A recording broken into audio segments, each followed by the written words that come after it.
Give me big old buckets of butterbeer. Give me big old barrels of butterbeer. Give me the drink I love so dear. And another round for my friend right here of the sweet old butter beer.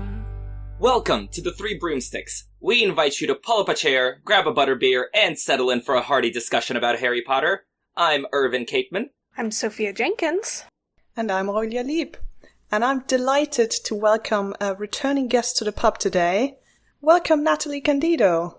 Hello! Hi! Natalie's it's good joining to have us. you back. Natalie's joining us for some cold drinks because we're all suffering from hot weather today where we're recording. Little peek behind the scenes. But Natalie, I know it's not your first time joining us, but if you wouldn't mind reminding some of our listeners about your Hogwarts house, your favorite book, your favorite character, and how you discovered Harry Potter. Sure. I am a Hufflepuff. Hi! Favorite book, Goblet of Fire. My favorite character for a very long time was Narcissa. And then a little bit more recently has become Book Ginny, not Movie Ginny. I'd be surprised if anyone picked Movie Ginny. Poor thing. They did her so dirty. Journey to Potter, I think I started with first book. I think that came out, 97? Yeah, Jesus. in the UK at least. Yeah, 97, 98, I'm assuming. With Gracie. She and I read the books together. But I was much slower of a reader than Gracie was. She could finish one of the books in like a day. And I'd be like, well, at least I get the book sooner. So yeah, so it started in the very beginning. OG fan. I feel like with recent guests we had, that almost makes you an exception because it sounds like most people started on a random other book or like were starting on the movies and then came to the books. So actually, I think that makes you quite unique. Yeah, started at the very, very beginning. Nice. Mm-hmm. So when I'm like, as we all knew in 2003 reading the essays on Muggledy, you'll be like, yeah, for sure. Oh yeah, for sure. Instead of, what are these essays? Were those like long tweets? Yeah, right.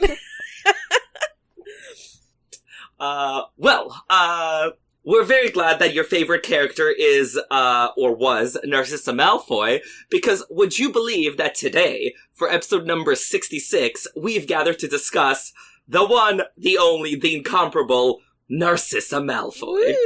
Woo! So we have some recommended reading.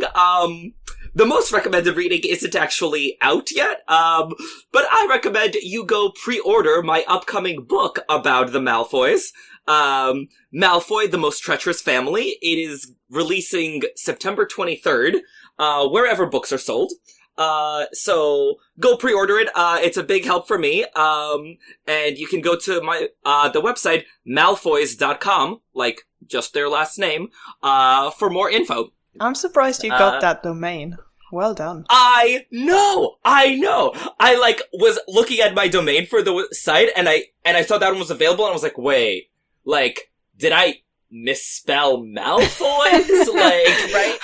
Like, how on earth? But, that is the website, malfoys.com. That's nice. And there you'll find pre-order links, countdowns, information about the epic launch weekend that I'm planning in New York in October. So, listeners, y'all should definitely come to New York in October for a good time. Yeah, might. Yeah, you should. Start your travel planning now. Mm-hmm. Exactly, yeah, you have a couple months, get your affairs in order. The book's going to address a lot of what we're going to talk about in this episode, so, it's a bit of a sneak peek, if you will. But also, I have another essay to recommend. So this one is a BuggleNet essay by Kelly Gunzenhauser, called Did Narcissa Really Mean It? So this was written, right after Half-Blood Prince came out, so, like, without the benefit of Deathly Hallows in hindsight. And it's a really cool read of Spinner's End, because, like, everyone was trying to figure out what the hell was going on in Spinner's End, and sort of who was the mastermind, who was the spinner, whose end was it. And this essay was offering the theory that in Spinner's End, Narcissa was actually there on Lucius or Voldemort's orders to sort of try to entrap Snape on their behalf. Which, I mean, we know isn't true, but I thought was like a really cool read and like a very well done analysis. So check that out. And we want to give a huge thanks to Sam Oman over on our Patreon who bought us this round of drinks at a pub. Woo! Definitely need them Thank you, Sam! to stay hydrated, so thank you so much, Sam. And if you'd like to buy us a round at a pub, head over to patreon.com/3broomsticks with the numeral 3 to sign up. You can listen there to Sophia chat with her boyfriend Dante as he's discovering Harry Potter for the first time, which is actually quite cool because he's actually quite good at predicting stuff. It is actually a bit shocking as I listened to it. I was like, man, he's very on the money. Could be the next Professor Trelawney. Honestly, he's very good at predicting stuff. So that is actually quite cool to see someone discovering the book that we all love for the first time, as Sophia quizzes Dante about his thoughts on the different books. And the most recent one that came out was Prisoners of Azkaban, so you have 3 books to go through. We would really appreciate your help in keeping the lights on at the 3 Broomsticks, so we can talk about Harry Potter for a long time to come. But in all seriousness, Sophia, I really enjoyed editing those Dante episodes, because he's actually so good at them. I was like, oh my god. Yeah, seriously. That predictions episode, it was so hard for me to like keep a straight face and like not give anything away, because I was like, oh my god, you're really good at this. Yeah, I really want to hear his take on Narcissa's debut in Goblet of Fire. Yeah. Because, yeah, well, we're going to talk about it later in the episode, but yeah, like, I don't think any of us could have predicted that, like, she would be the linchpin of the war against Voldemort. Yeah. Yeah. Yeah, but yeah, Dante is definitely the next Trelawney. So you should all go check that out. Meaning he's going to be right exactly twice? No, Trelawney's right all the time. People don't give her enough credit. No, that's true. I actually am a big Trelawney defender.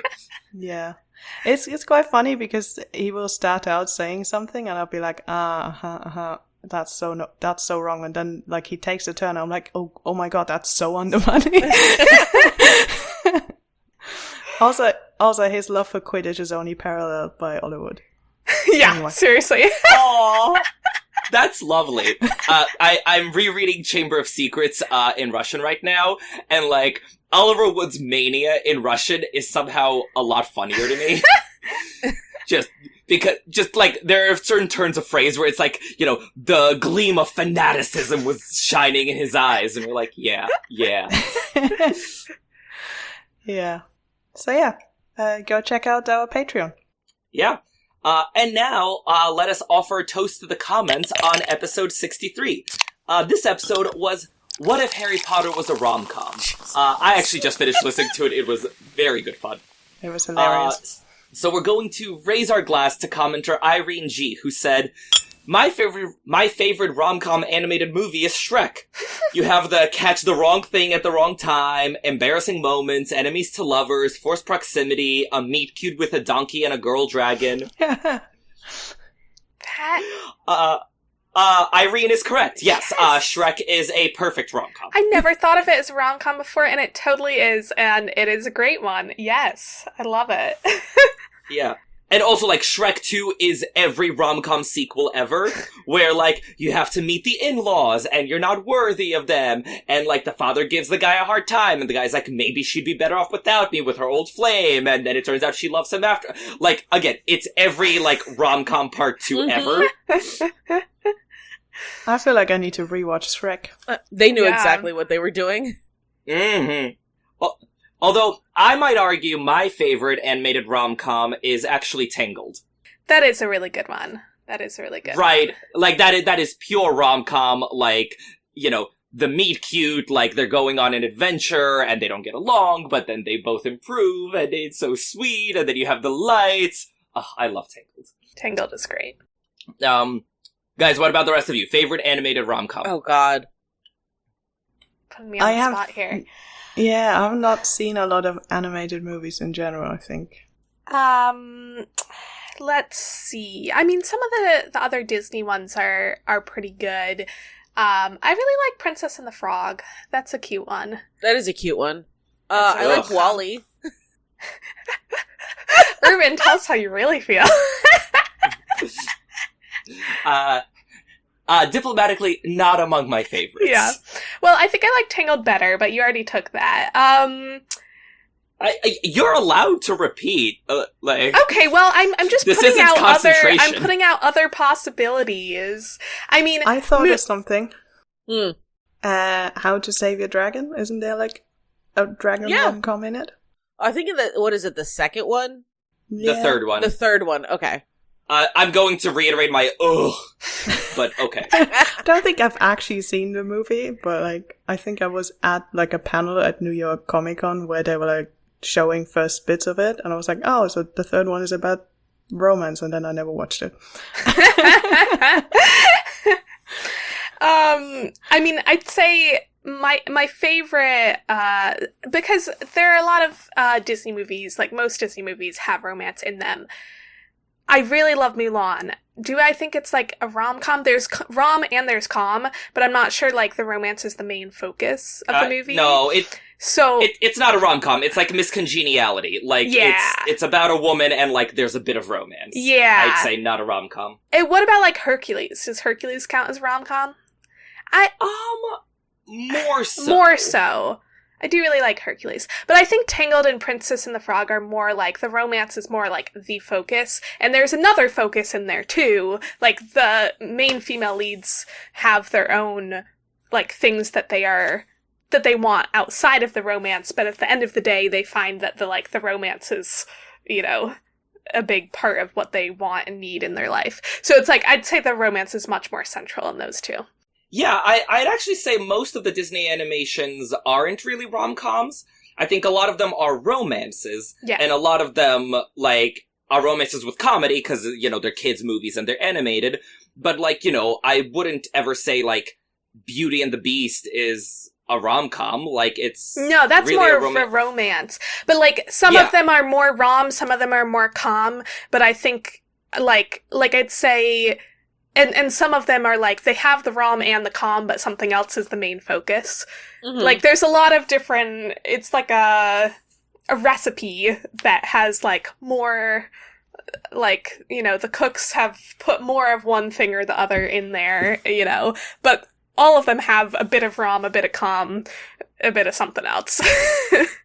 Yeah. But it's also Shrek, yes, fantastic rom-com. Like, I don't think there's a lot of rom-coms in the DreamWorks canon either. Right. But that's such a good one. That is a really good one. Alright, and with that, let's turn to the opposite of rom-coms, which is Narcissa Malfoy. I cannot envision her in a rom-com. That is my first point of analysis. I could envision her in a rom-com where Draco is the main lead and she is the, like... super overbearing mother-in-law. Oh yeah. Oh yes. Okay. Like a helicopter, like a monster-in-law thing. Yeah.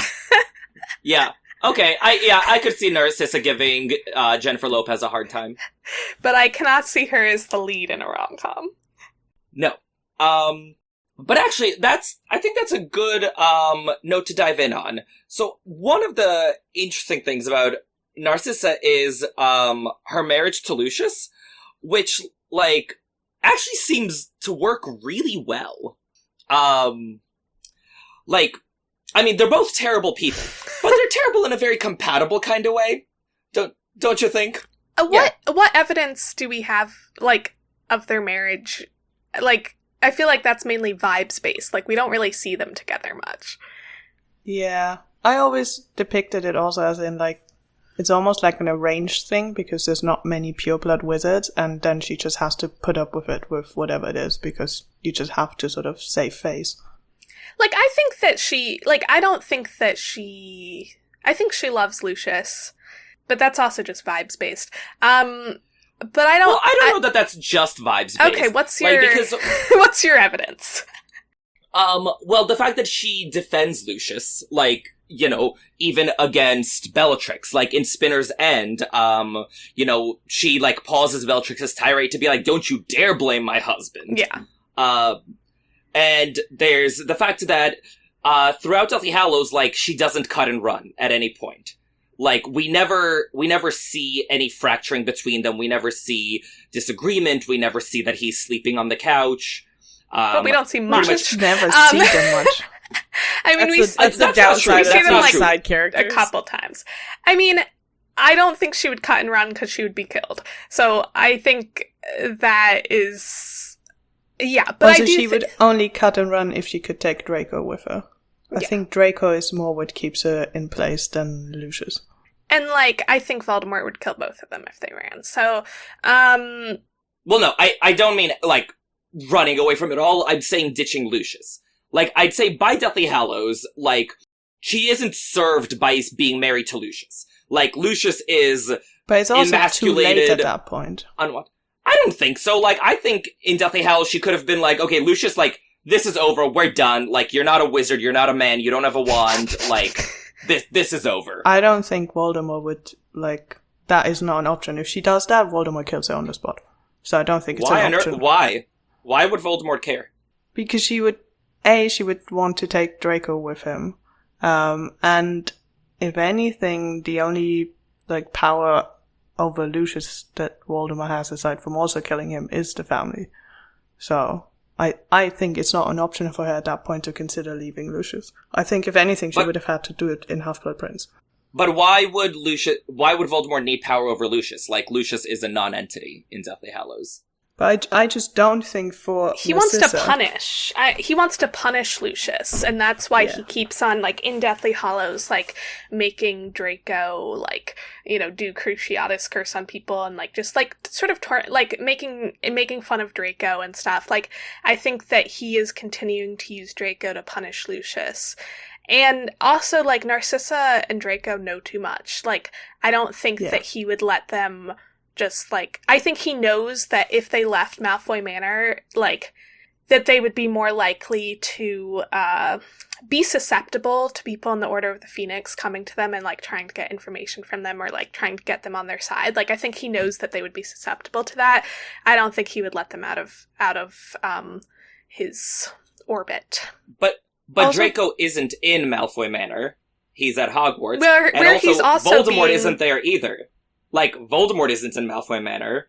Like, I feel like you guys Bellatrix are conflating... and Bellatrix is definitely keeping an eye on them. I feel like you guys are conflating, like, Narcissa and Draco just ditching the whole Death Eater cause and Voldemort and everything with, like, Narcissa not wanting to be married to Lucius. Yeah, but I feel like those are two completely separate I'm not sure things. they're that different in that, like, if they're not married, then, like, would she still be showing up to these meetings at Malfoy Manor? Like, would Draco still be part of it? Like, what? Well, Draco has a dark mark. He's a card-carrying member. As far as we know, yeah. Well, yes, unless it's a werewolf bite. That's, you know, for another day. I just don't think that Voldemort would need a big reason to kill anyone. And that is, you know, if you're like, you're not leaving from here. No, he absolutely would. He doesn't kill his followers for no good reason. Like, that's with the one Narcissa exception... isn't a Death Eater, so... Right, but she's also the beloved sister of his best lieutenant. Like, I know Voldemort doesn't have a lot of emotional intelligence, but I feel like he understands that if he killed Bellatrix's one and only relative she loves, Bellatrix wouldn't be thrilled about it. Yeah, but then, like, the whole Snape thing, he doesn't care about that either, the Snape and Lily thing, and he doesn't, like, understand that either, so I don't know if he would. Right, but Lily is a Muggle-born that Snape might have a crush on. Like, that's very different to, like, your pure-blood sister and the only remaining member of your family. I still think, regardless of this, because clearly we're not going to settle, if anything, Narcissa should have ditched him in Half-Blood Prince, because that's when Lucius is in Azkaban. I just don't think it's, like, in the I don't think getting divorced is normal in the pureblood families. I was about to say, so how do you go about getting divorced in the wizarding world? Yeah, we already established there are, like, no lawyers. I just don't think it's that typical in the pureblood families. Like, I think that would be considered pretty shameful. So, yeah. And, like, I'm not saying that I disagree that with you, Irvin, that it seems like they might have a decent relationship. But to me, it's more like vibes based. Like, to me, it's like, we don't have that much evidence, but that's the sense I get. We don't, but also, I thought it was telling that he defers to her in domestic matters, because on the question of Draco going to Durmstrang, like, Lucius wanted Draco to go to Durmstrang, and Narcissa was like, no, I don't want him going far away, and it's like, well, and then off to Hogwarts he goes. So I feel like they sort of have a very good partnership where Narcissa, is the mistress of the house, like, rules the roost at home.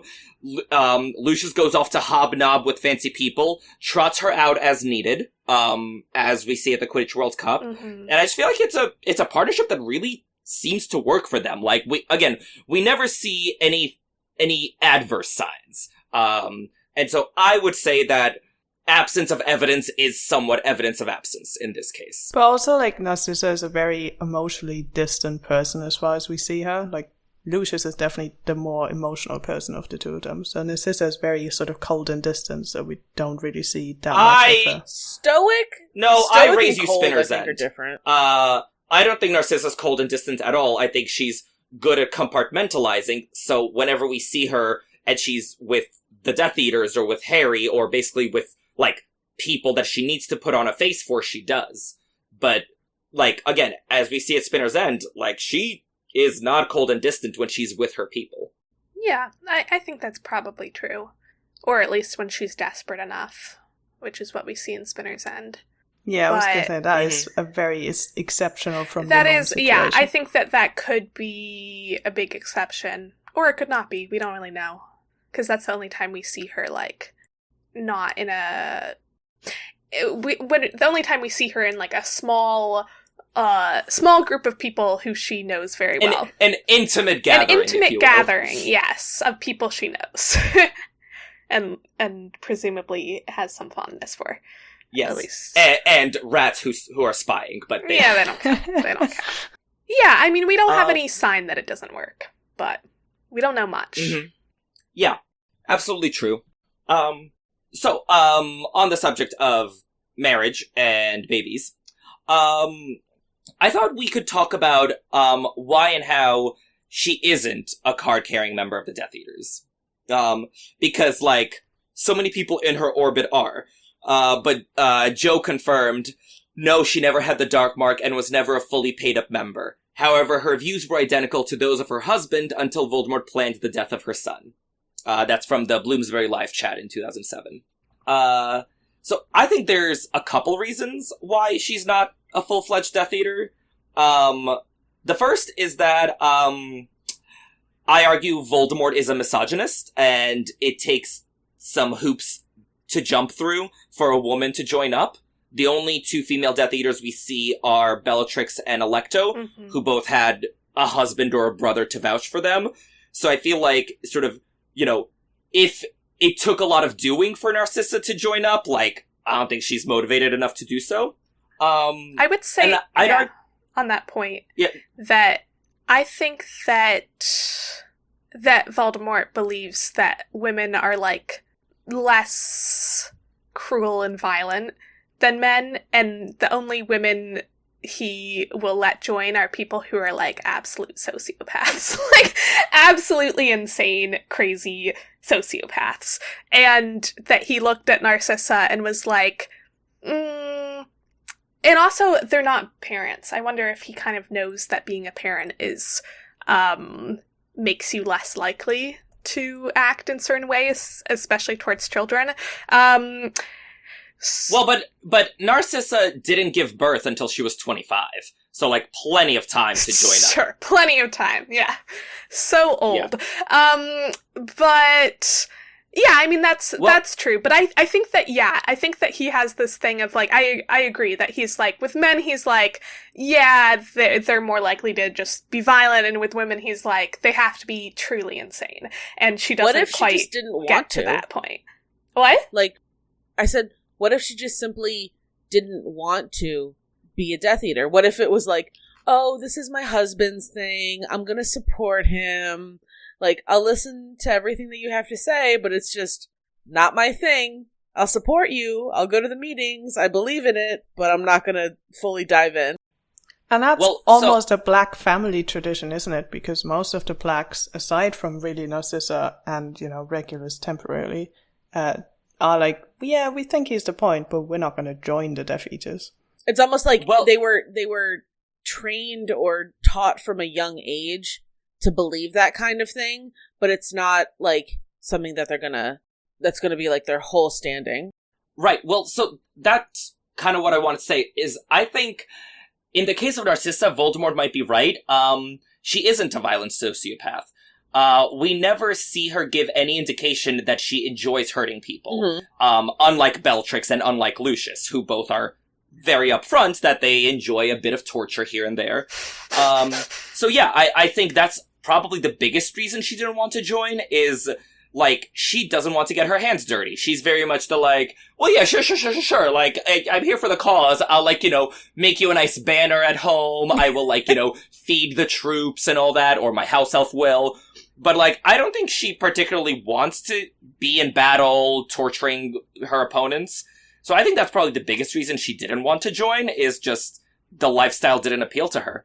And I think, like, to your point about, like, Voldemort mainly letting men in, I think that he doesn't find that suspicious. Like, I think that if it was a man who was related to one of his Death Eaters and sort of on the sidelines like that, or, like, married to someone or whatever who's a Death Eater, like, if Rodolphus Lestrange was not a Death Eater, I think he would be kind of suspicious and would be like, well, you should be a Death Eater, like, you should be part of this. Whereas I think for women, he's more likely to be just like, yeah, whatever, like, you don't have to be a Death Eater as long as you believe in what we do.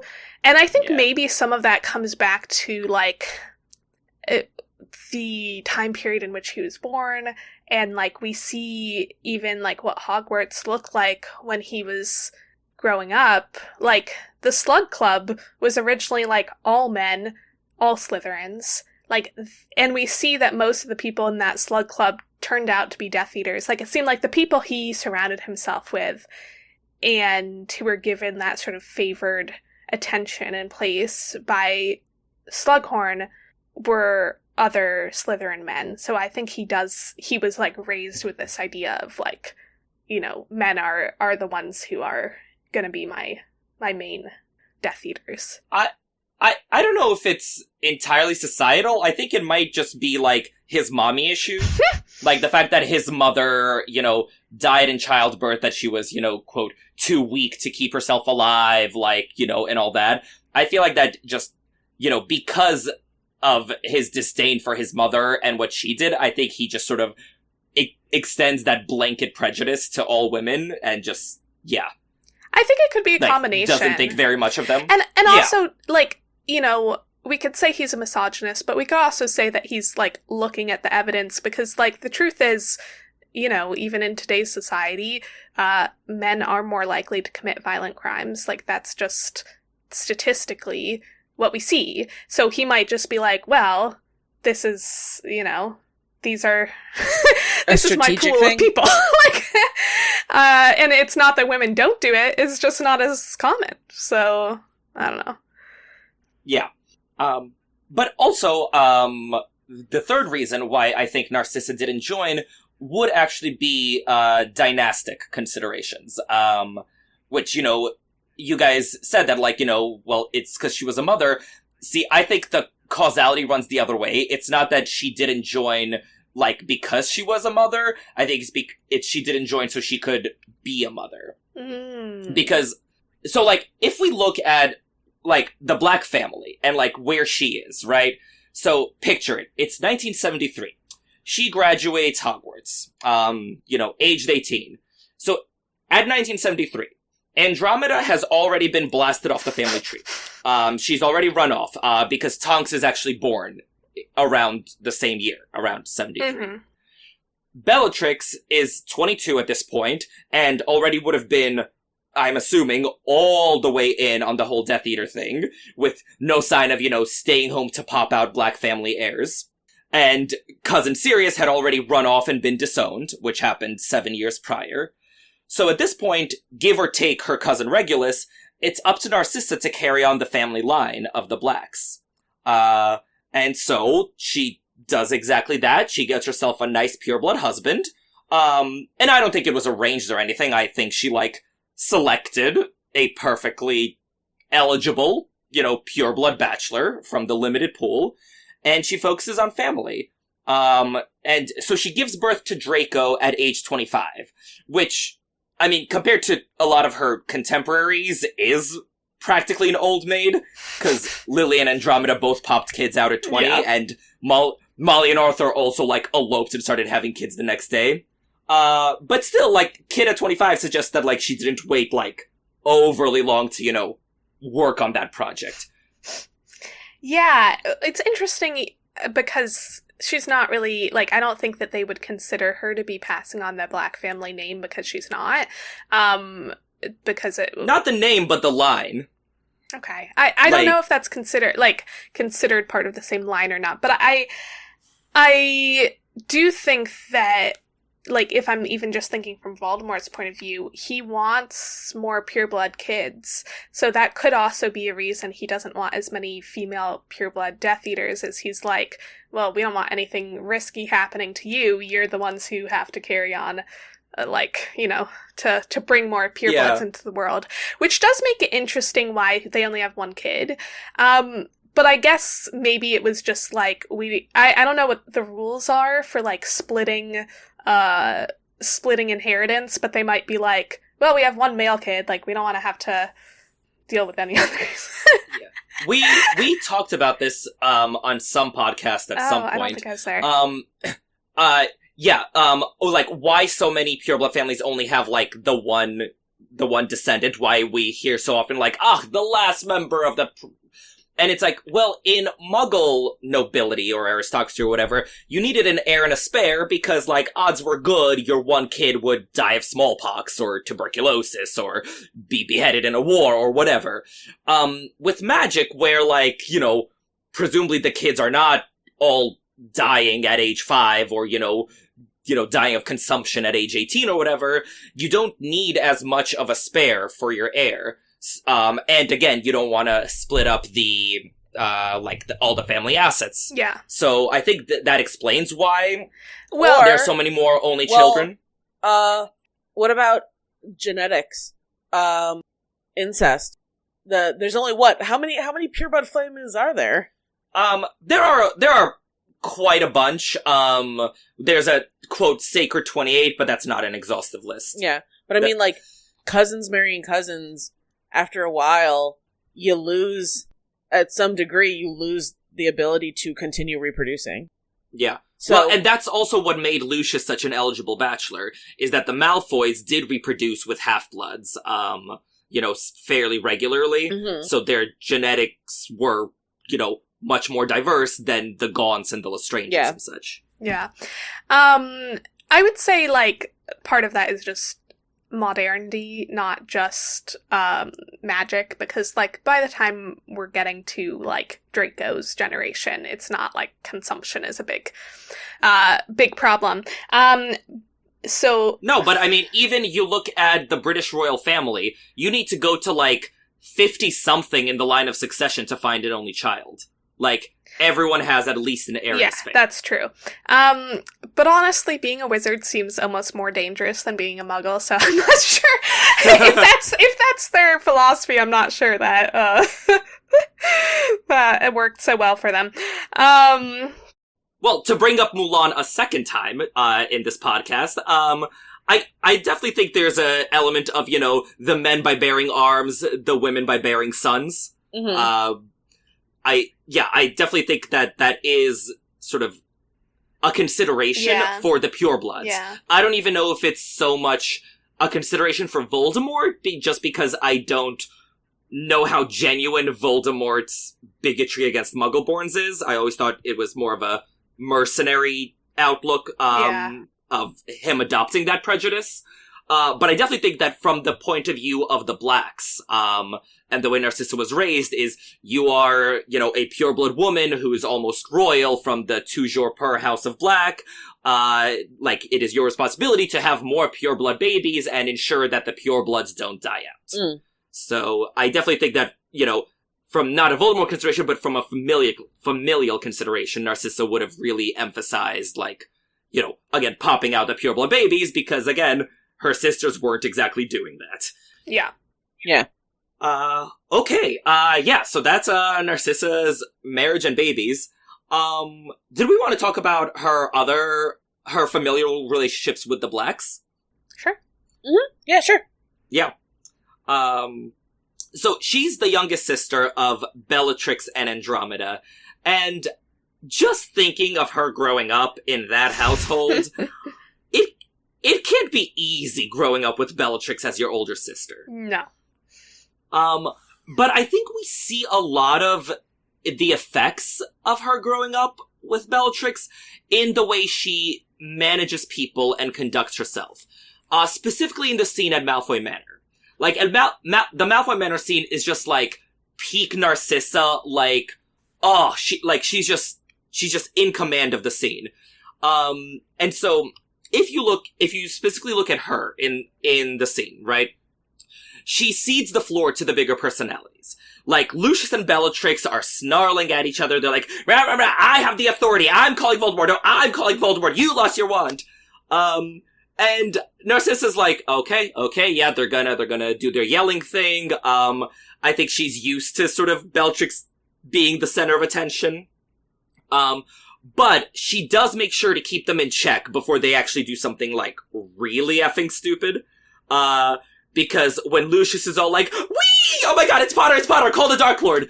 And Narcissa says, we better be sure. Absolutely sure. And then when Bellatrix starts, giving out orders to Draco and being really hostile about it, Narcissa calls her out. She's like, this is my house. You don't give orders in my house. Mm-hmm. But also, to her credit, she knows when to take people seriously instead of brushing off the theatrics. Unlike Voldemort, actually. Because when Bellatrix is like, you've no idea the danger we're in, Narcissa shuts up and listens. Unlike Voldemort, who's like, Bella, I'll deal with you, shut up. So, yeah, just the way Narcissa handles Lucius and Bellatrix in that scene, I was like, yep, I can see that she grew up with Bellatrix. I see it all right here. It's interesting for me to think about, okay, so we have Bellatrix, Andromeda, and Narcissa. And Bellatrix is, clearly a psychopath. And... Yes. That would make me think that as the oldest sibling, she might act in cruel ways towards her younger sisters because, psychopaths are all about having control over whoever they can have control over, and being the oldest sibling, you have more control. They, are perfectly happy to torment and torture whoever. But we actually see, Bellatrix and Narcissa, Narcissa seems to get angry over Bellatrix's, attempts to boss her around or control her, but the attempts to boss her around and control her are more older sibling kind of attempts. They're kind of normal, to be honest. They're, not even, there's nothing particularly, psychopathic about them. And we see, Bellatrix is pretty, at least in the Spinner's End scene, seems pretty, loving towards Narcissa in a way, and is really shocked when Narcissa uses magic against her in a way that makes it seem like that was never their norm in their relationship. And that makes me curious, and what it really makes me think is that probably Andromeda was the person who Bellatrix let out all of her psychopathy on. I feel like probably Bellatrix would torment Andromeda and would dote on Narcissa. And... So, go on, finish your point. No. That was mainly it, so go on. So I would actually like to rebut the suggestion that Bellatrix is a psychopath. Okay. I think this is not a position I thought I'd be defending today. No, it's okay. I think I'm on your side. Yeah, but basically, Bellatrix is a sadist. She very much enjoys hurting people.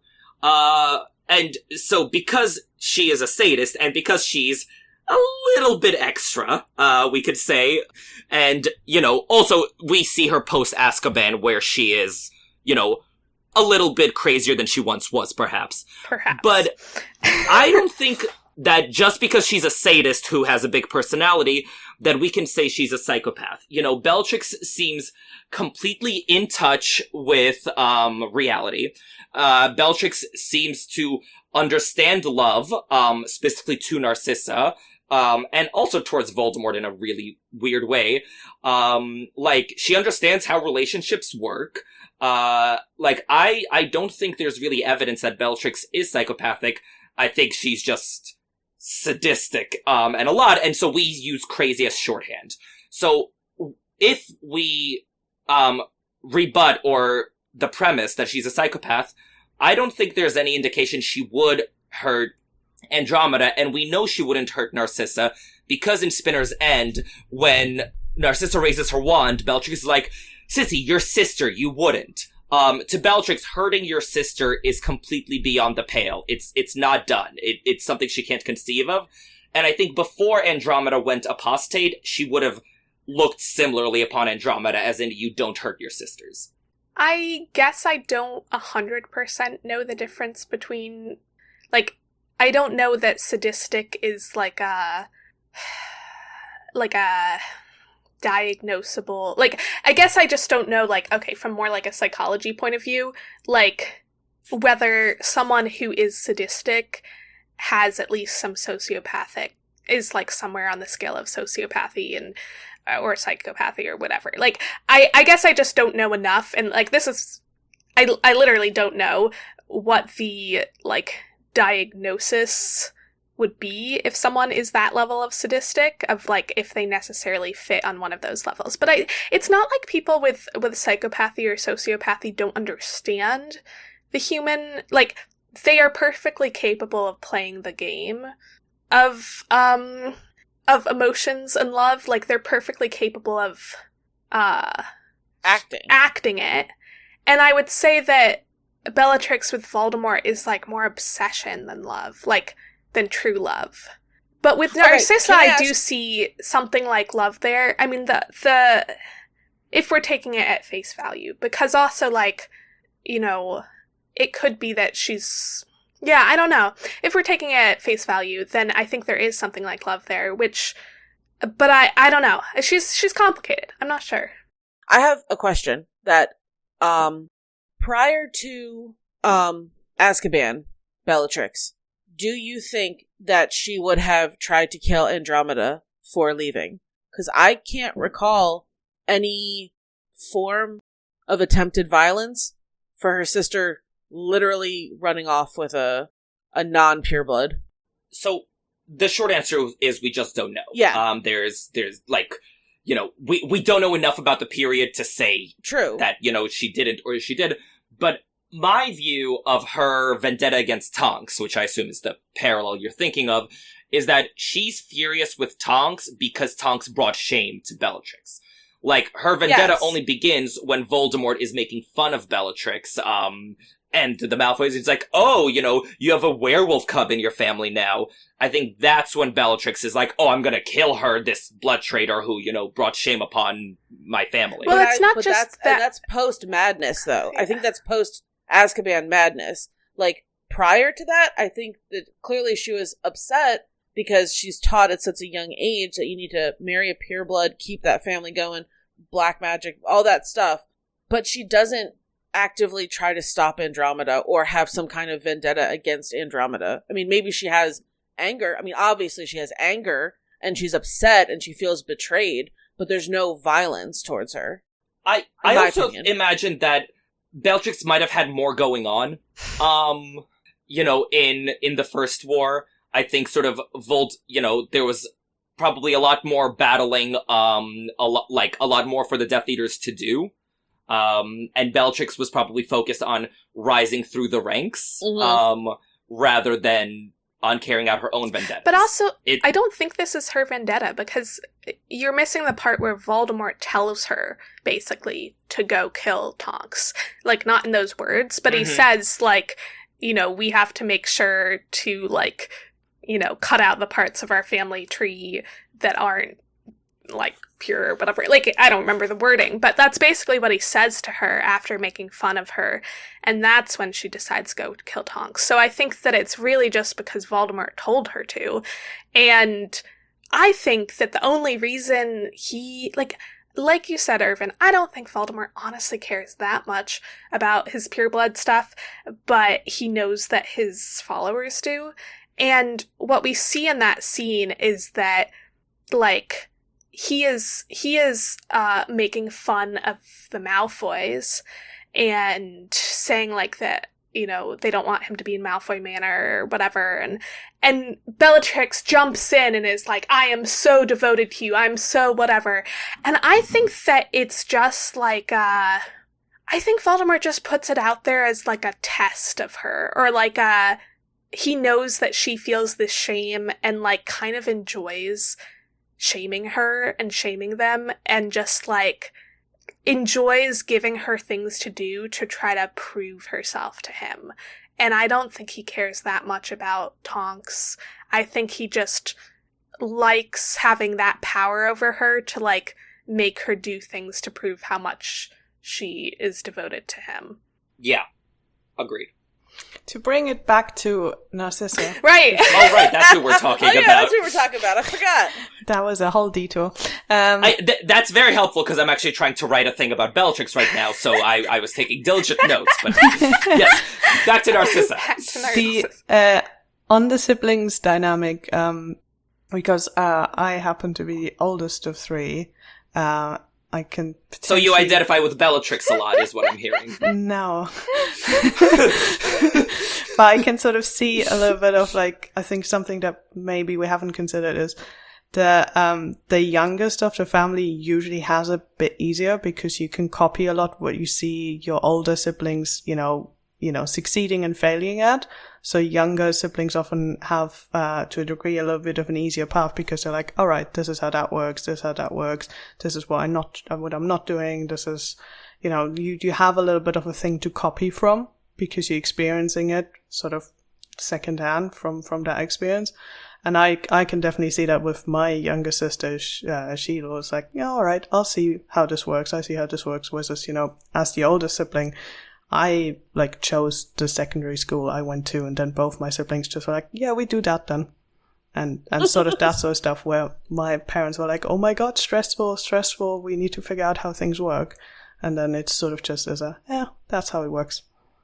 And also the younger sibling is often, like, seen as the baby even when they're older, and, like, is often, like, doted on and protected. And I think that's what we see in Spinner's End, is that Bellatrix is like, this is my youngest sister, like, I need to take care of her, like, she's making bad decisions, but, like, she's still a baby, she needs to be, taught how to how to do it right and protected. So I think I think we see that Narcissa is, and we also see in how Narcissa, like, gets mad at Bellatrix when Bellatrix is giving orders in her house, where she's just like, don't treat me like I'm a child, like, this is my space. Yeah. So I think we see that interesting dynamic where Bellatrix clearly still thinks of herself as, like, Narcissa's protector, and Narcissa's like, please stop protecting me, like, I'm a full-grown adult, like, I can make my own decisions.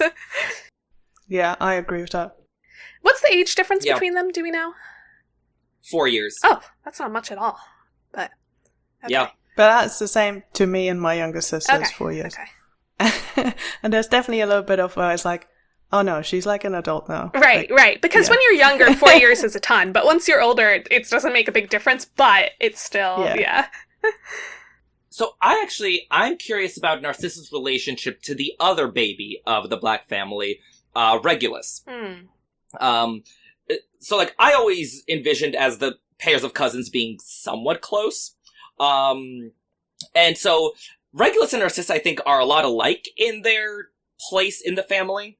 So she was about 6 years older than Regulus, just for context. So they were both the baby siblings, and they both had an older sibling who was a lot, Bellatrix and Sirius, respectively. Then they both also had an older sibling who defied the family and was blasted off the family tree, Andromeda and Sirius again. And so I could actually see them being quite close. I doubt especially it. One, 6 well, years is especially too once- much of an age difference. I agree. Especially once Regulus had no, like, older brother around and he was de facto an only child. Like, I think I could see them sort of, you know, bonding and having a relationship. But you almost like the year Regulus starts Hogwarts is likely Narcissa's last year at Hogwarts. So they only overlap at most 2 years at Hogwarts. Yeah, But I mean, 6 years you is don't a have to be at lot. school together. 6 years is a lot at that age. I mean, Yeah. the only way I could see it is that Narcissa, who's used to being the baby, is like excited for the idea of someone else to boss around. Like, I could see her sort of bossing Regulus around and enjoying that because she's used to being the one bossed around. I don't really see them having like an actual close relationship. It's possible. Really? You think? But I just don't see it. You think when he's like 16 and she's 22 that like they wouldn't spend time together and bond? I think the Not problem with boarding just school them. is you are at school a lot. Yeah, so when he's 16, he's at Hogwarts most of the year, and she's outside of Hogwarts doing her thing. I don't know. I mean, it's certainly possible. I think if it happened, it would definitely be like Narcissa being the one who was providing, like Narcissa being the one who was acting in a sort of older sibling role for Regulus. Like if Regulus Yeah. is coming to her and being like, what do I do? You know, that maybe she could give some advice. Somehow Yeah. with her personality, I don't really see it. Like, I don't really see them being, like, I don't see Narcissa, like, naturally becoming super close to other people. I don't know. I mean, I think they would bond over, you know, being the dutiful pureblood heirs, like, you know, being Slytherins, like being all in on that, you know, doing the right thing. He joins the Death Eaters, she marries a Malfoy. Yeah. Again, like, I'm an only child, so I've been very close to my cousins, growing up, despite age gaps. And so, yeah, I definitely think that once Regulus didn't really have many people to turn to, then he would have been turning to Narcissa, especially in his last years at Hogwarts. That I like, could you see. know, Being older, yes, but as younger years, no. I'm much more close to cousins that are about 4 to 10 years older than me now than I was when I was much younger. That also doesn't help that they lived across the country, but when we would like hang out, it was clear that we were much different in age. But now that we're older and like married and kids and stuff, there's much more of a bond there. Yeah, and I think that the time, obviously, when they've seen each other every day because they live in the same house at Hogwarts is when the age gap actually isn't in their favor, because what, like, 16, 17-year-old wants to hang out with an 11-year-old? Yeah, I feel like Narcissa would probably have other people her own age at Hogwarts who she would prefer to spend time with, who she could also connect over, you know. Now, being would a she have pureblood. his back? Yes, 100%. Yeah, I think. Would she stand up for him? Yes, completely. But would they hang out? Probably not. Yeah. And I could see her mainly just bossing him around. Yeah, and then by the time he is like 16, 17, they probably see each other at most 3 times a year. Like, he's at Hogwarts, so where would they see each other? Aside from maybe Christmas and then maybe once in the like summer. holidays. Yeah. I mean, why once in the summer? Like, they got over 2 months. You could see people a lot during the summer. If you like them. Yeah. If you have a relationship with them, but I sort of doubt. I think, like, the thing is, extended families are so different from each other that it's hard to say, where it's like, I cannot remember the last time I've seen any of my cousins. And so it's like, really depends on how close their families are, and we don't really have any way of knowing. So it's possible, but I'm also not like, oh yeah, that seems like a definite. Yeah. I mean, I just like it because a generation later, they both did the same thing. They both turned on Voldemort because he hurt someone small and defenseless whom they love. Yeah, that's sweet. I like that. I would love to read a fan fiction of them having a relationship. I'm not sure if I believe whether or not it's true, but it's a nice idea. Mm-hmm. Okay. Yeah, I think that's Narcissa and her family. Also, Oreo, you found some great stuff about, the etymology of her name, that I think we should get into. Oh, yeah. So, Narcissa is the feminine form of the name Narcissus, who people might know from Greek mythology. He was a beautiful young demigod who fell in love with his own reflection and starved to death, in case you didn't know that, Greek myth. But also, I think more interesting for us in the Potter universe, it's the name of a flower, and we have obviously a few flower-themed names in the series. As opposed to the star names, which we, I think if you go back to, was it episode 12, where we talked about a black family, we covered a lot about how a lot of their names are star-based, or, have some sort of connection to different star signs and all of that stuff. So she actually stands out with her flower name. Ooh, pick me. Irvin. Yeah. So, I thought a lot about this because it was perplexing. So I think the thing about Narcissa, and the reason for her flower name, is that what Joe wants to telegraph to the reader is not her as part of the Black family, but her as a parallel to Lily. I feel like the parallel between Lily and Narcissa is like sort of the big, giant, flashing neon sign parallel that Joe is like, guys, do you see what's happening here? Like, they stand up to Voldemort to protect their sons. Like, they go to Snape. Snape's trying to protect their children. Like, maternal love. Guys, this is what we're doing. And so I think because of that, Narcissa has a flower name to parallel Lily's instead of, just a regular Black family name. Because that just drives home that parallel further. That makes a lot of sense. Yeah. I like that. Yay! Yeah. And specifically Narcissa's, I think that's a red herring. So we can get into this in a bit. But Joe very much wanted us to underestimate Narcissa. Just based on the introduction, based on her role in the books leading up to the last few, I think we're not supposed to think Narcissa's impressive or important or anything. So Joe names her after someone who is self-absorbed, shallow, who, literally does nothing but stare at his reflection all day. And so I feel like after book 4 and maybe even book 5, we could have been like, oh yeah, that's Narcissa. She probably just hangs out in Malfoy Manor looking in mirrors all day. But then it turns out it's actually quite the opposite of who she is. And, Narcissa went to the mat for someone else. She was willing to sacrifice everything for another person. She was actually way less self-absorbed than Lucius was. So I think Narcissus himself is actually a really brilliant red herring, on Joe's part. That is really interesting. Made me think a few thoughts. One is that, okay, go along this ride with me. Both Lily... I'm strapped in, let's go. Both Lily's and Narcissus flowers, lilies, there are different types of lilies, but they're water lilies, which are floating on the water, and then the Narcissus flower, it is right by the water, and it is sort of dangling over the edge, kind of like Narcissus, leaning down and looking into the water. So they're both connected to water, which I'm not exactly sure what the significance is there. But I do think there's some significance in, that Narcissa / Narcissus is using the water as a mirror and, looking at her reflection. And, the reflection is, both you and not you. And I feel like the reflection in this case is Draco, that, it is part of her. She is, her genes passed down in Draco, and, he looks like her and stuff. He's, part of her, but is also not her. And that she is so focused on him that nothing else matters, and that she'd be willing to sacrifice anything. And she's just, watching him the whole time.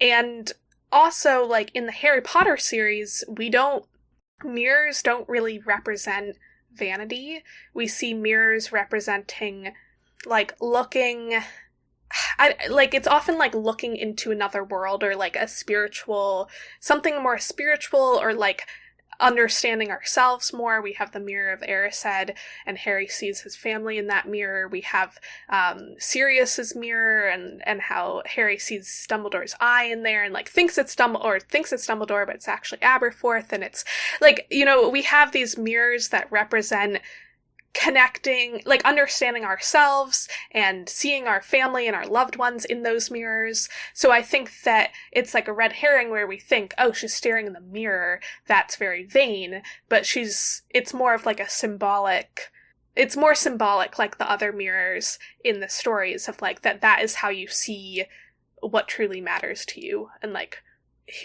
see your family, or see who you care about, or what you care about in there. I really like that, especially if we think water is sort of, associated with giving life as an element. So that could tie in with the family theme as well. And then the only other thing I could think of with water is if we think of the 4 houses and the elements, Slytherin is often associated with water. That's true. Mm-hmm. And we see, like, another world sort of underneath the water in the lake, that it's like... Yeah, looking into the water, you like can look at the surface, or you can look at something deeper underneath. Harry gets the sword from a lake. I don't know. He gets Ron from the lake. That's true. Yeah. One is way more useful than the other. He also tries to get Hermione from the lake, Way more useful. Also, on a side note, I did have to look up what a narcissus flower looked like. It's a daffodil. Yes. Yeah, I was like, Narcissus flower, I gotta look more into it. And it's like, the most common one is a daffodil. And I'm like, well, that's adorable. Yeah. Well, so, like, growing up, and, speaking Russian as my first language, like, daffodils are just collectively called narcissus, in Russian. So I just assumed that, like, daffodil was the English word for a narcissus. And then I was like, wait, there's also a narcissus flower? What's happening here? I think the most common one is a daffodil, but there's a bunch of different kinds. Yeah, I was a bit worried when Sophia started talking about flowers. I was like, oh, am I going to be out of my depth with my flower knowledge? I was like, okay. I know, I'm always, like, so impressed when people go off. It's like, oh, the secret language of flowers means this and that, and I just do the, like, blink, blink. Yeah! Oh, it's just like, oh, I know what lilies look like. Good. Yeah. Oreo, you and I literally went to a flower exhibit at an art gallery this month. But we didn't learn about different types of flowers. We just looked at art of flowers. Yeah. Oh, that you one's speak for pretty. yourself. We did learn. Remember they had a whole thing about the flowers in Harry Potter? They had, like, a thing about lilies and about Narcissus and everything. True story. Yeah. That is actually a true story. No, it was genuinely a very cool exhibit. I tried to convince Irvin to buy art, but he just didn't want to. Yeah. I just, couldn't figure out how to get it back. Especially, like, the super big one. Hey, that would have been fun. Yeah. But yeah, Oreo and I are now cultured, and we go to art galleries in London. We also went to, like, a play afterwards, so I feel like we definitely are cultured. Yeah, I'm drinking my iced tea with my pinky out. Anyway, right, Narcissa. So, actually, I want to talk about that unassuming introduction we get. Because it's so, like, it's so masterfully unassuming. Like, she shows up and we find out that she's, tall, slim, and blonde. She looks like a Malfoy, exactly how we would think Draco's mother would look like. And she has no speaking lines, in the scene. She just looks at Hermione like there's a bad smell under her nose. Because this is Narcissa's whole thing. She, like, pretends Muggle-born smell bad. And, like, the implication, at least when I was reading Goblet of Fire that I got, is that she's pretty much a prop, like, filling out the perfect family picture of the Malfoys. And little did we know that, like, no, Narcissa is not the trophy wife here. Like, she's the capable badass, and Lucius is the trophy husband, let's be honest. And, like, this is a favorite trope of mine. Like, I generally love the, like, you know, an unassuming, like, maternal figure is, like, the secret badass on which everything turns out to hinge. I really loved it when it was done in Ink Spell and Ink Death, you know, the follow-ups to Inkheart by Cornelia Funk, with, what's-her-face, I guess slight spoiler alert, Violante. I read that when I was 12, so I have no thoughts. Yeah, I was gonna say, I read that, but I have no memory. No memory, so I'll take your word for it. Well, fun fact, she just published the Legacy sequel, so, I bought it, and I clearly need to reread the Inkheart books, because it's been, like, a decade and a half. We should all just, like, read the Inkheart books and then read the new one, and then we can be an Inkheart podcast. All I can add is, like, her husband died and she moved back from the US. That's what the German press is talking about. Oh, really? Cornelia Funk left the US? Yeah, I think so. She now lives in Italy, I believe. But, like, don't quote me. Oh, okay. I've actually never met her. I'd really like to. Go to Italy. Like, Huh? Go to Italy. No, you can't make me. Okay. All right then. Since I recently learned that Irvin has a problem with Italian food, I understand why. I don't understand why you have a problem with Italian food. Wait, why? Like an allergy or? No, he only dislikes Italian food that's in Italy because he's weird. Yeah. Like, I like Italian-American food. That's just not Italian food. It's my problem. So you like ketchup on noodles, not actual pasta. Yeah. Ugh, I'm so like, my problem is I don't like tomatoes or tomato sauce, and everything in Italy is drowning in tomato sauce. Yeah. So I pretty much starved when I was there. Okay. Anyway, back to Narcissa. Yes. But yeah, like, because her introduction is so unassuming, like, I don't know if you guys remember, like, the experience of reading Spinner's End for the first time, but, like, it was such, like, a bombastic change of pace, because before Spinner's End, she'd literally never spoken in the series. Yeah. And, like, suddenly, like, here she is, like... Doesn't she speak in Half-Blood Prince? But that's... Yes, Spinner's End. That's what we're talking about. Sorry. Yeah. I, for some reason, just thought it was in Deathly Hallows, but yeah, that is Half-Blood Prince. Sorry. Yeah, and, like, suddenly she's center stage, like, you know, at an 11, like, full-on hysterical, plotting, scheming, making vows, and, like, I remember this was, like, mind-blowing and, like, so exciting for me, like, reading Half-Blood Prince for the first time. Like, do you guys remember, like, what your initial impressions were of Narcissa and, like, how you reacted to the change? I mean, I didn't think that much about Narcissa, but I loved Spinner's End. That was, like, one of my favorite chapters in the series, and... I think partly just, like, seeing behind the like, Death Eaters, like, you know, getting to see the Death Eaters in their natural habitats and stuff, and, like, I thought it was so cool, and just, like, yeah, I just felt like you had this peek behind the curtain, and there's, like, a lot of drama and a lot of, like, I don't know, I love that chapter, so I think... drama, but it feels a lot, like, more human. Yeah. Yes. They're made out to be these, like, villains, and when you think villain, you think Disney villain, and they're all, like, just supernatural in a way, but then this happens, and it's like, this is a woman who is scared for her son. Yeah. You know? And it really puts a humanity to it. Yeah. I think because we don't really get to know her, and we only have that sort of, potentially sort of slightly aloof character version of her that we, like, only get briefly introduced. And, you know, otherwise we only sort of really know glimpses of it through Draco, where we know she sends him lots of sweets and stuff. Well, we presume that's her that does it. So, like, but we don't really see her. And then in this moment, we get such a, like, big introduction where we see her. And I think one of the things, and I'm very biased, I love foxes, but, like, on the way to Spinner's End, Bellatrix just casually kills a fox, and, you know, Narcissa is like, I don't care, I just need to speak to Snape, I need to speak to Snape, I need to speak to Snape. And Bellatrix is the frantic one, trying to be like, what are you doing, what are you doing?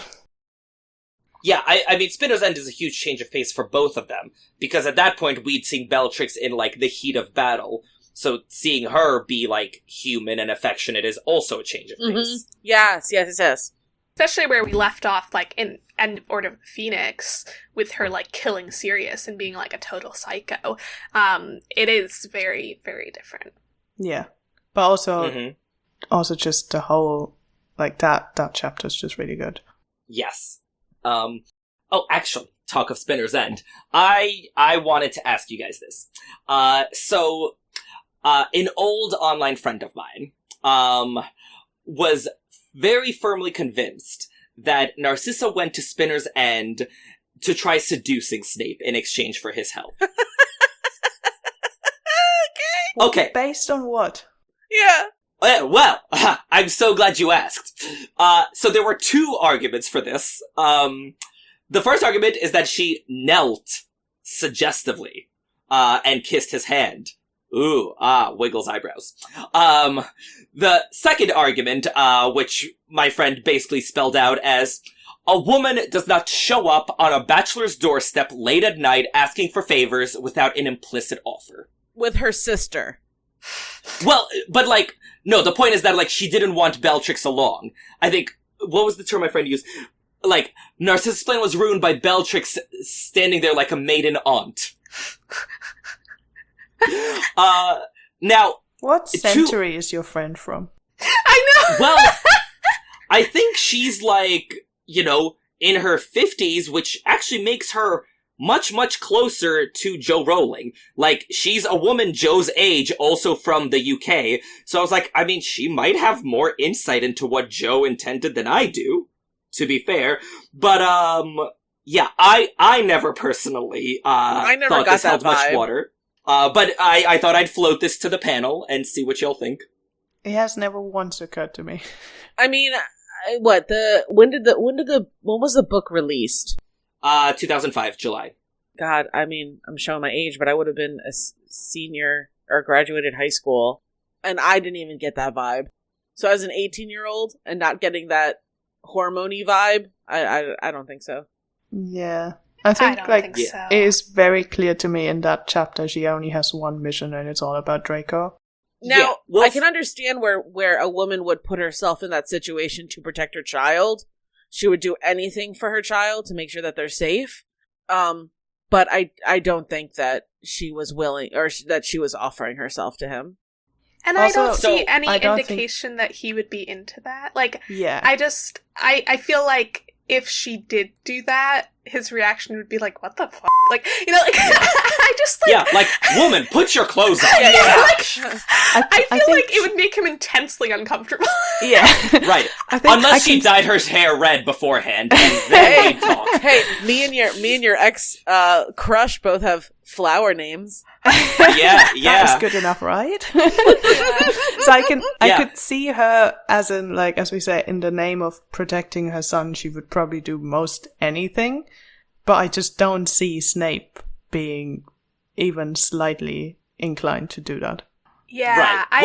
I really don't see it. And also, like, if we think about it practically, like, okay, I think that Snape would know that Lucius is going to get out of Azkaban eventually because, you know, Dementors are on their side or whatever. And I just don't see him like, sleeping with Lucius's wife and causing, like, some big drama in the Death Eater community. Like, I don't see him saying yes to that, and I don't see Sophia, you don't Narcissa necessarily thinking that he would. broadcast. You don't necessarily broadcast who you sleep with to your entire, you know, Okay, office. but Wormtail's in the house. Wormtail's in the house. He would be like, you know, he would tell Lucius in 2 seconds. That's what memory charms are for. I don't know.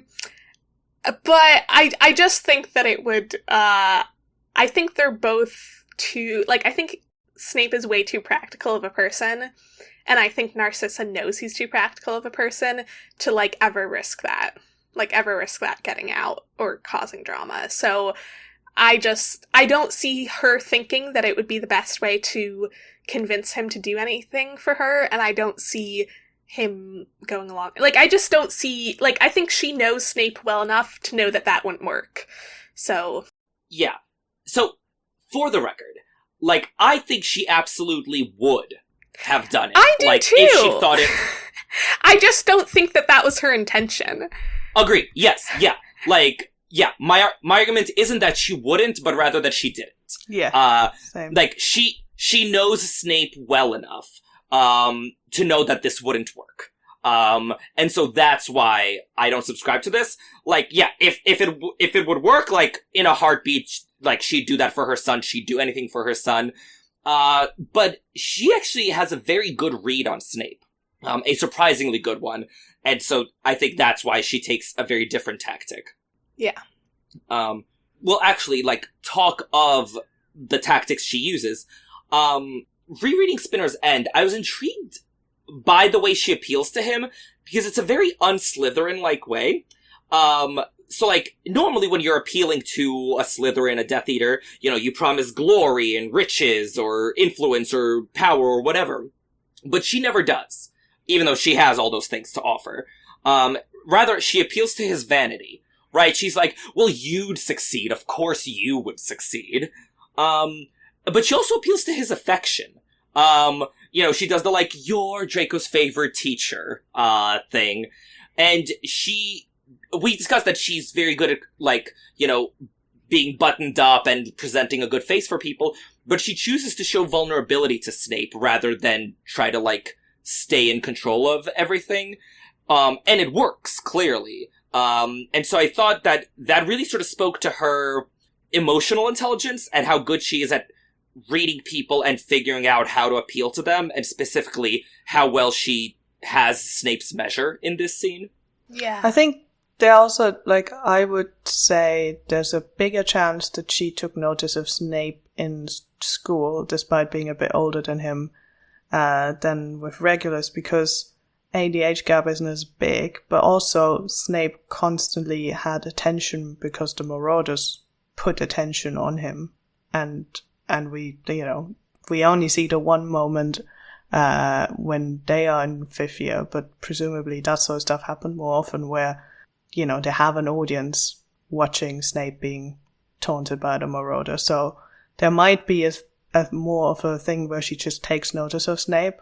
He's in her house, he's, you know, he is potentially struggling, where she just gets a better idea of who he is as a character that she then takes with her into the scene.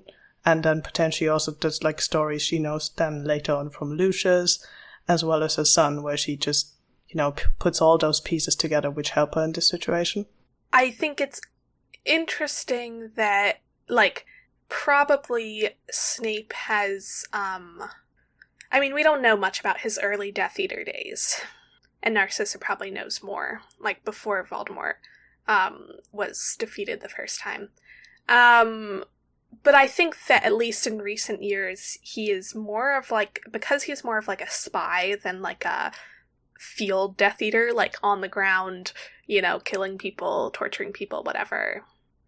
I think she senses in him that he's, like, he doesn't find that stuff particularly tasteful. Like, he doesn't have a taste for violence in the same way that some of the other Death Eaters do, and senses that he maybe has a little bit more, like, emotional, that he's, like, has more emotions going on underneath the surface than some of her peers, let's say, which I think is interesting, and the truth is, I don't think she cares at all, like, unlike Bellatrix, who's trying to prove whether he's really on Voldemort's side. I don't think she really cares. No. And so I think she maybe even senses more than she lets on of, like, it's possible, I don't know, but it's possible she senses more of his, like, his emotions and his distaste for some of the stuff than she lets on, and knows that he would actually put his life on the line to protect a kid, and, like, uses that to her advantage, and she doesn't really care, like, you know, does that mean he's actually on Dumbledore's side or not? Like, she's just like, do what I gotta do. Mm-hmm. Yeah. Yeah, I think at that point, Narcissa is, you know, she probably is starting to lose, like, any sort of involvement in, do I want Voldemort to succeed or not? Because I think the only thing she cares about is, I want Draco to survive. And Draco's given a task in punishment that he's not meant to survive, so I'm doing anything. And if that means Voldemort doesn't succeed, she probably is like, yeah, fine, as long as Draco's alive. Yeah, she has her priorities in order, and it is Draco, Draco, and Draco. Yeah. But, so, going back to her emotional intelligence and the way she reads people, I also think that she displayed a good bit of it with Creature. So, jumping back to Order the Phoenix, she's the mastermind behind the plot to lure Sirius to the Ministry. Because when Sirius kicks Creature out, he goes to Narcissa. Because Bellatrix is still in Azkaban at that point. And, to Narcissa's credit, I don't think she likes house elves or respects them because she is not a nice person, as we know. To her credit. No. But, I was getting to a but. Okay. But, despite that, she is shrewd enough to value house elves. And, realize that, they have something to offer. And so she shows Creature kindness and realizes that she can use him. And so, again, despite her not thinking much of house elves, she doesn't treat them as beneath her notice the way that, frankly, I think most purebloods of her position, including Sirius, do. Because, the whole Order of the Phoenix plot, to, undo Sirius only works if she's the liaison with Creature. And she gets all his information, she provides that information to Lucius, or Voldemort directly. And so, I think that was sort of our first indication that Narcissa is good at, handling people and house elves, and, she is the evil mastermind we gotta watch out for. What I would say, though, is I think that probably that came after what she observed happened with Dobby, because we don't have any indication that when she was Dobby's master, she didn't just treat him like he was beneath her notice. And they drop plenty of information with Dobby that so they don't realize how dangerous Dobby can be. But after Chamber of Secrets, I think they do. I think Narcissa takes that lesson and learns from it and says, oh, they have feelings of their own and they have, agendas of their own. And when they have information and they, have an agenda, they will try their best to go out of their way, go around our orders so that they can do it. And, Dobby succeeded, and that was scary. I'm sure they were kind of terrified by that. And she sees Creature and says, oh, this is another Dobby situation. And now I can figure out what his agenda is and what he wants and try to use that for my gain. I love that so much. That's such a great connection. Oh, bravo, well done. Thank you. Yeah. And also, the interesting thing about Dobby is that she recognizes him immediately after a 5-year absence. When he shows up in Malfoy Manor, she's like, Dobby? So, again, she at least, registers the house elves. Again, the bar is in hell that we are stepping over. He lived in their house for who knows how many years. I would hope that she'd recognize him, but okay. We don't know how much the house elves all look alike. Well, Harry is able to tell apart, Winky and Dobby and Creature and stuff. I don't think it's that hard. Yeah, okay. Fair enough. Yeah. She was presumably in a house where house elf heads were on a pike? On the wall, mounted. Yeah. She didn't live in that house, did she? But she was in it. She was in it, yeah. Yeah, she would probably visit at some point. Yeah. No, that makes Otherwise, sense. Sorry, Irvin's whole theory of her being best friends with regulars really doesn't work out. Mm-hmm. Yeah, no, she would have come over, for tea with Aunt Walburga. Play with her baby cousins, admire the decor. So, as we see more of Narcissa, I think the common thread we see throughout every scene is that she will brook absolutely no hostility towards Draco. Every scene she's in, she goes, full-on mama bear.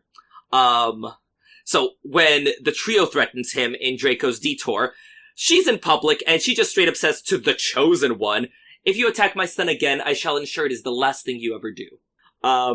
And when Bellatrix insults Draco in Malfoy Manor, in front of a dozen odd Death Eaters, enemies, adversaries alike, Narcissa starts lecturing Bellatrix Lestrange, "Don't you dare speak to Draco like that."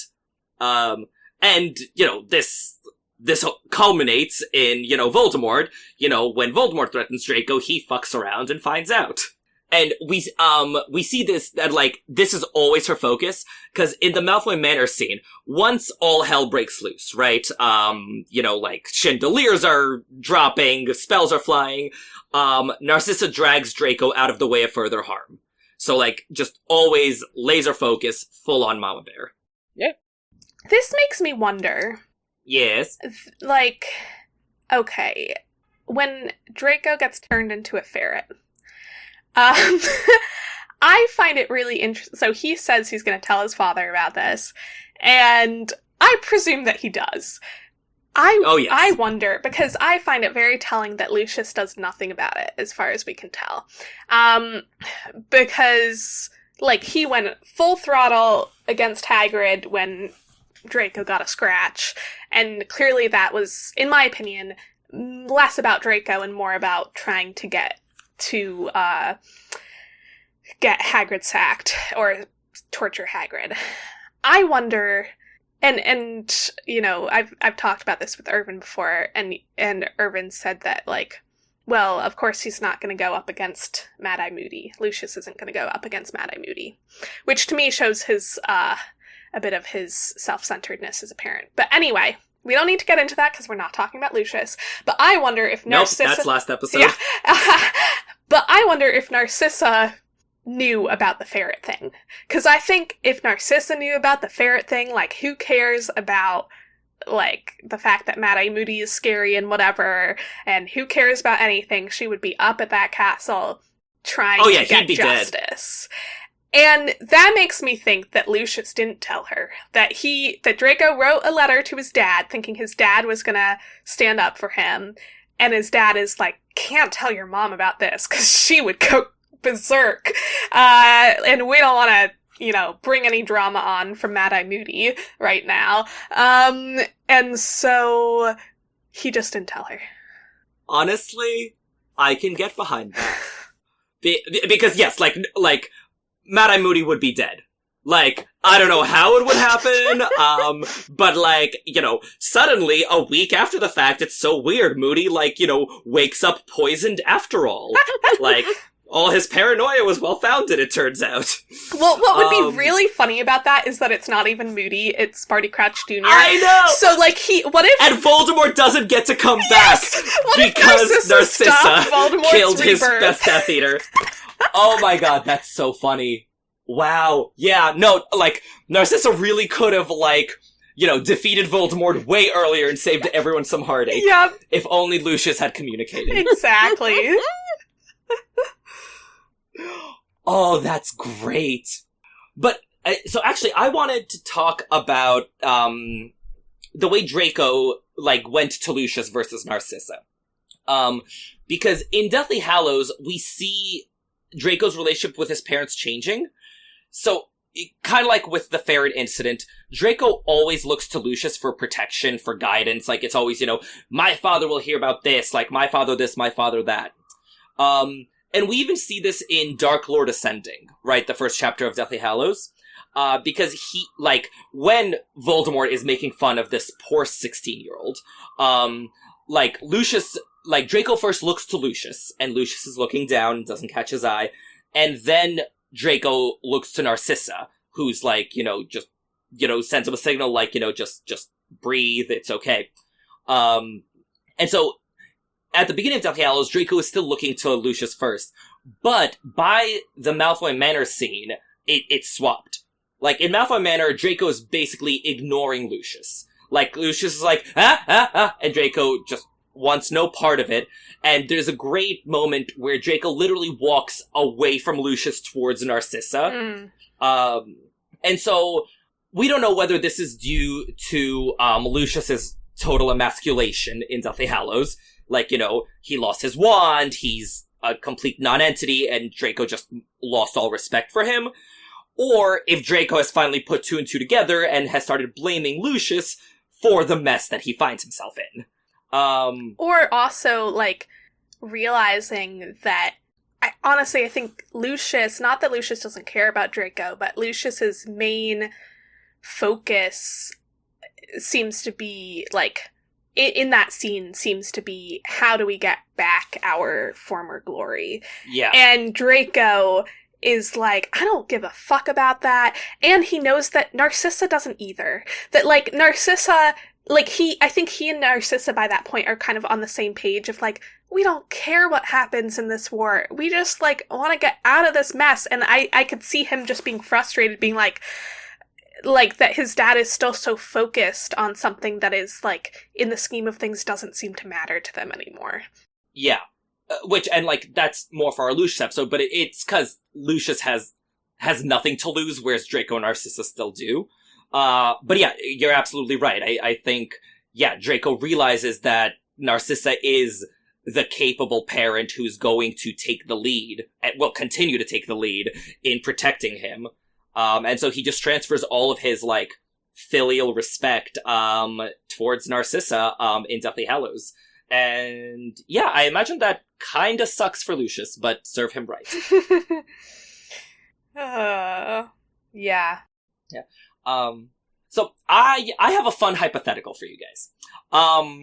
Let's say, at the end of Half-Blood Prince, in atop the lightning-struck tower, the Death Eaters arrive 7 seconds later than they did. And Draco has accepted Dumbledore's offer of protection. Mm-hmm. Does Narcissa follow suit? Yeah. Yes. I think 100% okay. yes. Good, okay. Well, glad we're all agreed. Okay, that was easy. Narcissa's gonna go wherever Draco goes, and Narcissa's number one thing is how to keep Draco safe, and she will want to be there as part, like, she's not just gonna be like, oh, good, Draco's safe, I'm just gonna hang out here, you know, she's gonna follow. If Draco has made that decision, she's gonna follow. Yeah, agreed. So what Totally does agreed. happen to the marriage in this scenario? I mean, that's for the Lucius episode. Yeah, I think that's for the Lucius episode, because I think Lucius's reaction is much more interesting in this scenario. Yeah. But I think, ultimately, all of the Malfoys are pretty... They will save their own skin first. Like, above their ideals. So, yeah, I think, in that scenario, Lucius would be killed. And he would save his own skin. But that's another thing. But I think for all of them, I think they're pretty self... Yeah, I don't know. Yeah. Narcissa in Deathly Hallows is just, like, the badass to, like, supersede all badasses. And so, we've been talking about how she will do anything and everything for Draco, including giving up her wand. Which is just, like, that's so epic. Like, she... after the Malfoy Manor thing, she gives up her wand, because she's the only one in the family who has one at that point, to Draco for him to go back to his last semester at Hogwarts. And, like, think how the Death Eaters reacted when Voldemort asked to borrow a wand. Mm-hmm. Like, I think the text says that, like, you know, he might have asked to borrow their arms. Yeah. But, like, this is Narcissa, this is her maternal love. And... I mean, first of all, like, it's Draco's last semester at Hogwarts, so, like, she wants him to have a wand and complete his education. But I think she also probably saw what being unwanded and unmanned did to Lucius, and, like, doesn't want that for her son. Yeah. But I always find this so impressive, because it also means she went to the Battle of Hogwarts without a wand. That is crazy. Like, damn. That is crazy. Yeah. That's really interesting. Yeah, and I think, yeah, she's putting his protection first and being like, you need a wand to be able to protect yourself. And yeah, no, I think that's really... It is interesting, though, that, you know, they have Ollivander, but also wouldn't we think that they don't have Ollivander by that point. Yeah, but wouldn't we think that the Malfoys have other family, like, old wands at their disposal somehow, like, from past? I think a lot of wizards got buried with their wands. Yeah. Yeah. And it might not work as well. Like, I think that probably Narcissa's wand would work really well for Draco because she willingly gave it to him. So I think it would change its allegiance, but I think some of those old wands, if they hadn't been won, wouldn't work that well. Mm-hmm. Yeah, I was just curious that, she didn't do that for Lucius. That is interesting, but yeah. I mean, I don't think she feels the need to give up her own wand for Lucius, because, like, why does Lucius need a wand more than she does, frankly? Yeah. And also, like... Whereas, like, anything for her son. And I think it would be seen as... So do we know for sure... I think we do. But let me just check. Do we know for sure that he hasn't got a new wand made by Ollivander by the time of the Malfoy Manor scene? Yes. Lucius. Okay. Yeah, because Bellatrix says, like, you lost your authority when you lost your wand. Right. I mean, that could also be... Yeah, but yes, I think that's probably true. So I think that Voldemort would see it as an act of rebellion by Narcissa to give Lucius her wand, when clearly it's been an active choice by Voldemort not to have a new wand made for Lucius. So I think that would be seen as really rebellious. Whereas with Draco, it was just like the wand was stolen. It wasn't like he was being punished. Yeah. Well, and now we can talk about the most badass moment in the series of all time. Narcissa's defining moment, like the reason any of us care. Mm-hmm. when she lies to Voldemort. Mm-hmm. And damn. So, like, she has the whole never say die thing with protecting Draco. Like, sort of, like, until, like, Draco is, like, actually dead. Like, she's never gonna give up on that. But I imagine that by the time, like, the moment comes, right? They're in the forest and everything. I think she's probably not thrilled with Voldemort. Like, at that point, he sent her son on a suicide mission. He turned her husband into a shell of his former self. He probably tortured the entire family after the Malfoy Manor scene.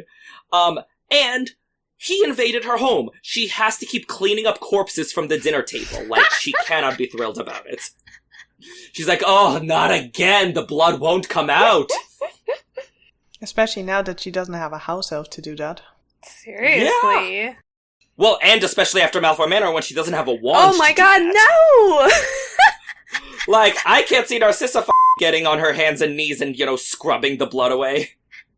Wait, doesn't Voldemort, like, kill all of those people in Malfoy Manor, like, after he finds out about the Gringotts break-in, and she doesn't have a wand, and neither does Lucius. Jesus Christ. And, Yep. Oh my god. She is not thrilled with what her home has become. But I found this really interesting. When Voldemort tells her to go check on Harry, he summons her with a bang, and then there's a small shriek of pain.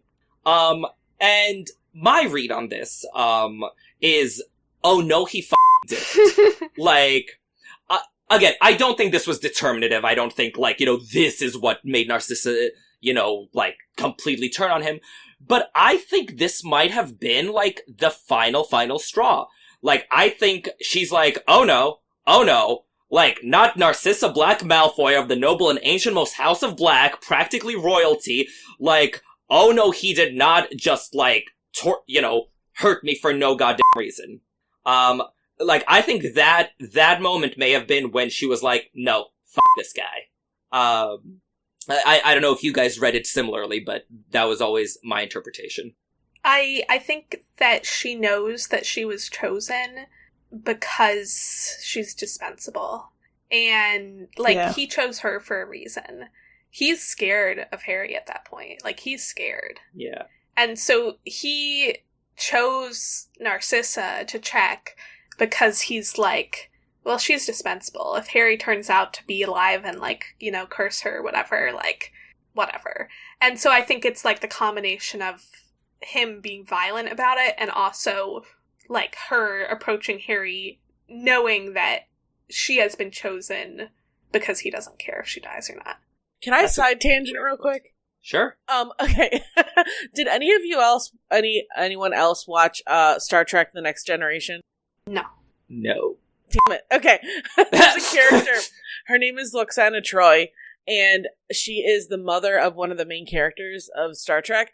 And she literally, whenever she, like, talks about herself, she goes, I'm the daughter of the 5th house, holder of the sacred chalice of Rix. And there's this whole list of things that she is. And with the way you said, oh yeah, I'm the noble, or I'm Narcissa Black, noble house of Black. I'm just like, that's Khaleesi, mother of dragons, first of her name, yeah.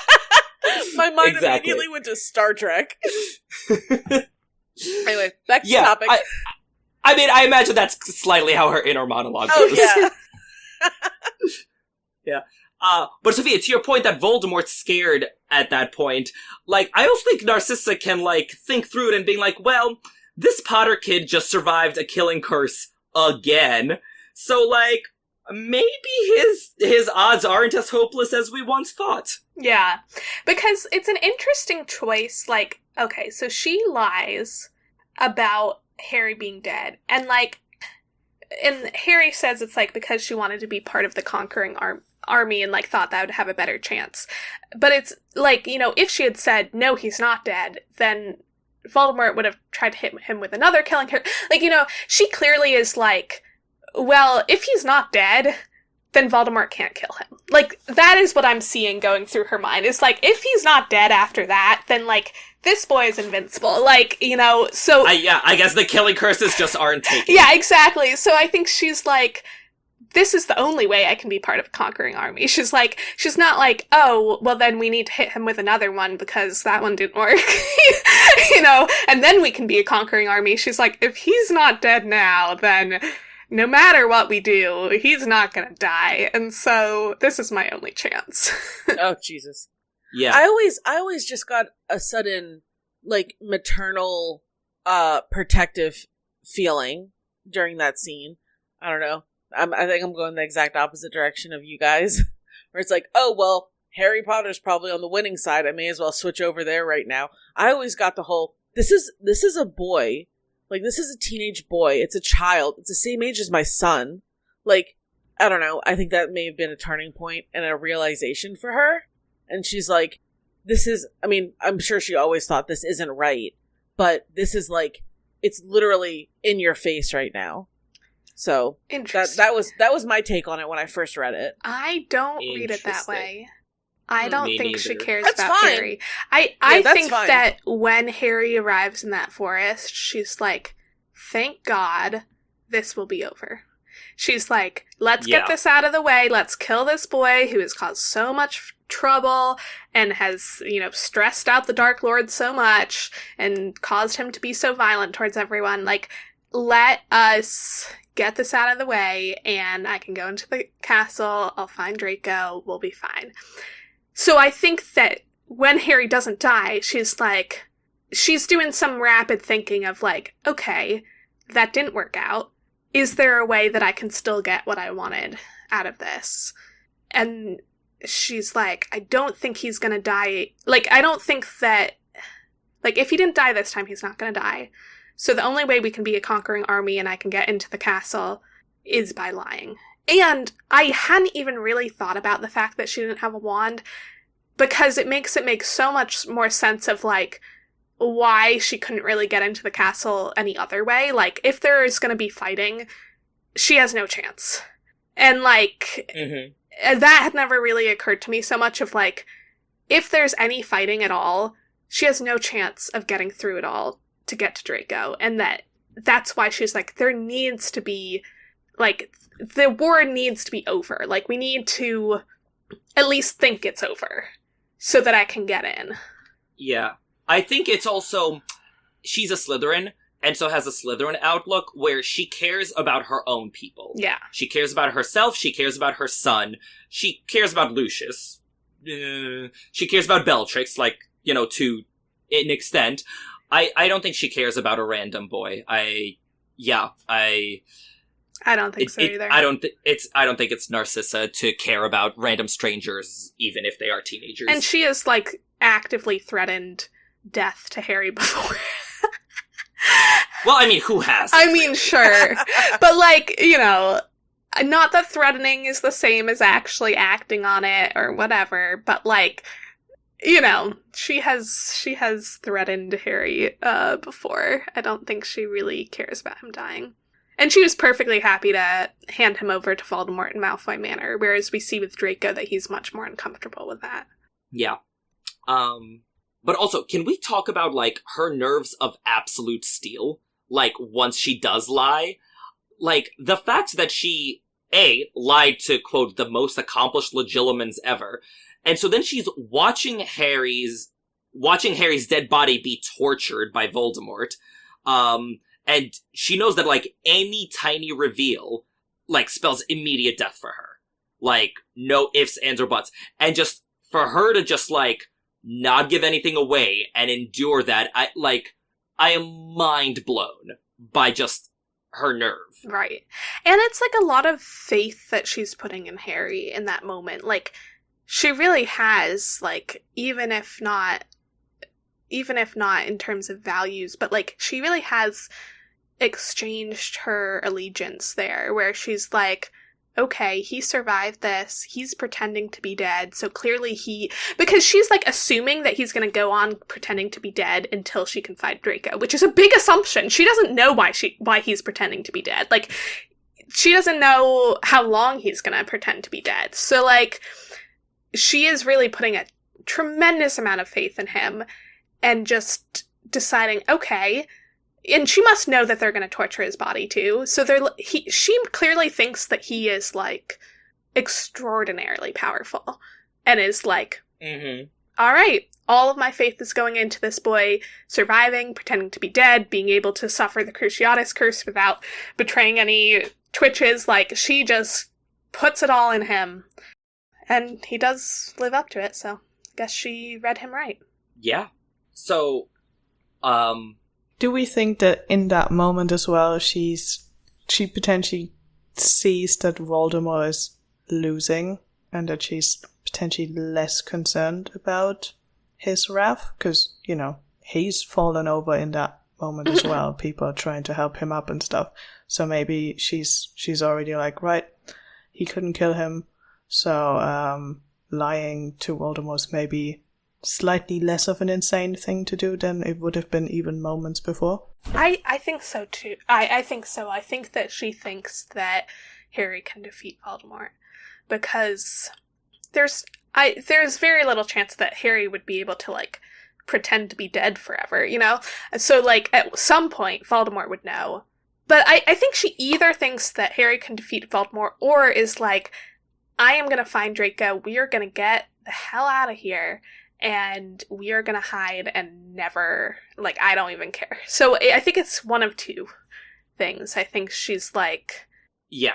I think she thinks it's no longer impossible that Harry would win. Yes. And either way, like, either he wins or she just gets the hell out of Dodge with Draco. Yeah. She's like, okay, like, however this plays out, Draco and I aren't winning with Voldemort. Yeah. Yeah. Like, there's a line, in the text where, Harry says that he believes, she no longer cared whether Voldemort won, and I was like, Harry, you are so wrong. I think Narcissa cares a very great deal at this point whether Voldemort wins. And wants him to and win. I think she is very actively rooting against it. Yes, I agree. I think... Yes, because once she lies to Voldemort, she does not want Voldemort to stick around. No. She's betting on his downfall at that point. Yeah. Either betting on that or betting on disappearing. Yeah. So, what do you guys think her future looks like after this move? Like, what would Draco have thought of her move? Like, do you think the Malfoys ever talk about it? Or are they just like, good, great, we're moving on, we shall never speak of what happened the last 3 years ever again, and yes. I don't get the sense that they're, like, a super, emotionally intelligent family. Like, not emotionally intelligent, because I think Narcissa has emotional intelligence, but I don't get the sense that they're, like, let's sit around and talk about our feelings kind of family. It's hard to imagine. But... Usually, yes, but I feel like there'd be a lot of feelings. I think Draco would have to know what happened with Narcissa, because I think Harry would tell people, and And, like, I think it would get around. And Hagrid would tell people. Or, like, you know, I think it would get around. I mean, Hagrid would definitely tell people. This is Hagrid we're talking about. Don't we know that Harry, like, speaks out on their behalf, otherwise... Yes. That's true. Yeah, I think that was in some of the Apocrypha. Yeah, so, I think that Draco would know. Would they talk about it? I don't know. I think that Draco would probably, like, made it clear to his parents at some point that he was no longer interested in the pureblood rhetoric in that same way, because he does get married to Astoria, and the idea is that she is not as interested in that. So I think at some point, I think he'd probably tell his parents, like, yeah, that was all, like, that was not me, like, that was not a life I wanted to live, like, that was all really scary and really horrible, and I am not a violent person, and I want to separate myself from that. So I think at some point, but I'm not sure if it would be immediately. Yeah. I think the part that is almost wilder to me is that the Wizarding Society, based on Harry's words, is just like, yeah, okay. I mean, when your Messiah, like, tells you something, like, you're gonna listen. Yeah. But also, like, I don't know that we ever saw Narcissa commit any, like, major atrocities. Yeah, but Lucius. But, I mean, Draco. she was witness to a lot of atrocities and never reported them, and, like, you know, was, Right, but you can claim duress, you know, like, you know, what was she gonna do? She was trying to protect her son. Like, I feel like from a legal standpoint, like, Narcissa would not be the one you're trying to throw into acid. Right, I think it'd be more likely Lucius would be the biggest fish to it's fry. just... I mean, we already figured out that, like, yeah, they're, like, no lawyers, basically. So from a legal standpoint, what are you talking about? Considering what happened last time and the amount of corruption has always been a problem, I find it quite interesting that this is where the new government sort of starts.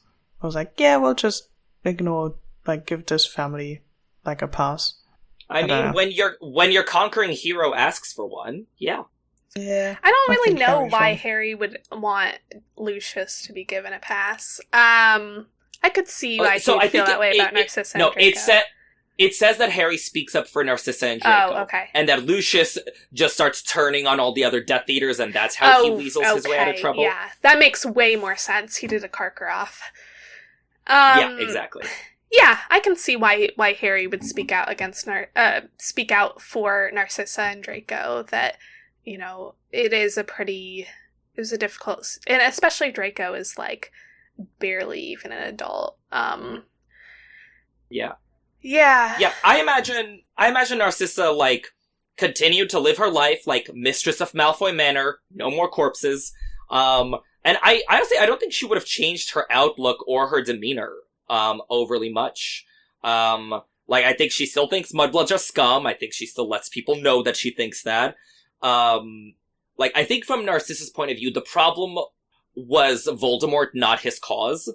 Like, you know, she didn't like how he was going about it, but I think she still believes all the terrible things she believes. I think that probably the big difference is that I'm not sure if she believes in, like, violence in the pursuit of that cause anymore.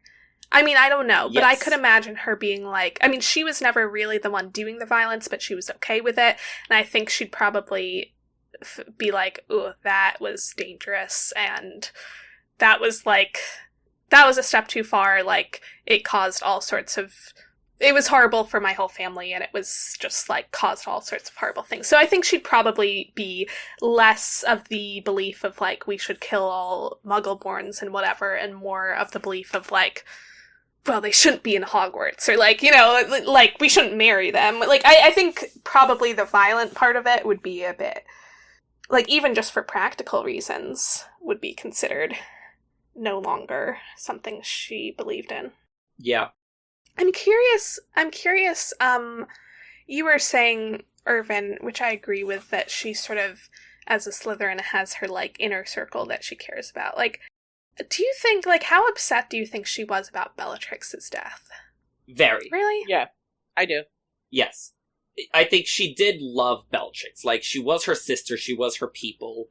I think she knew Bellatrix was a little batshit crazy, But yeah, I think Bellatrix was in her people and that she was very upset about it. I don't see any evidence of her loving Bellatrix, to be perfectly honest.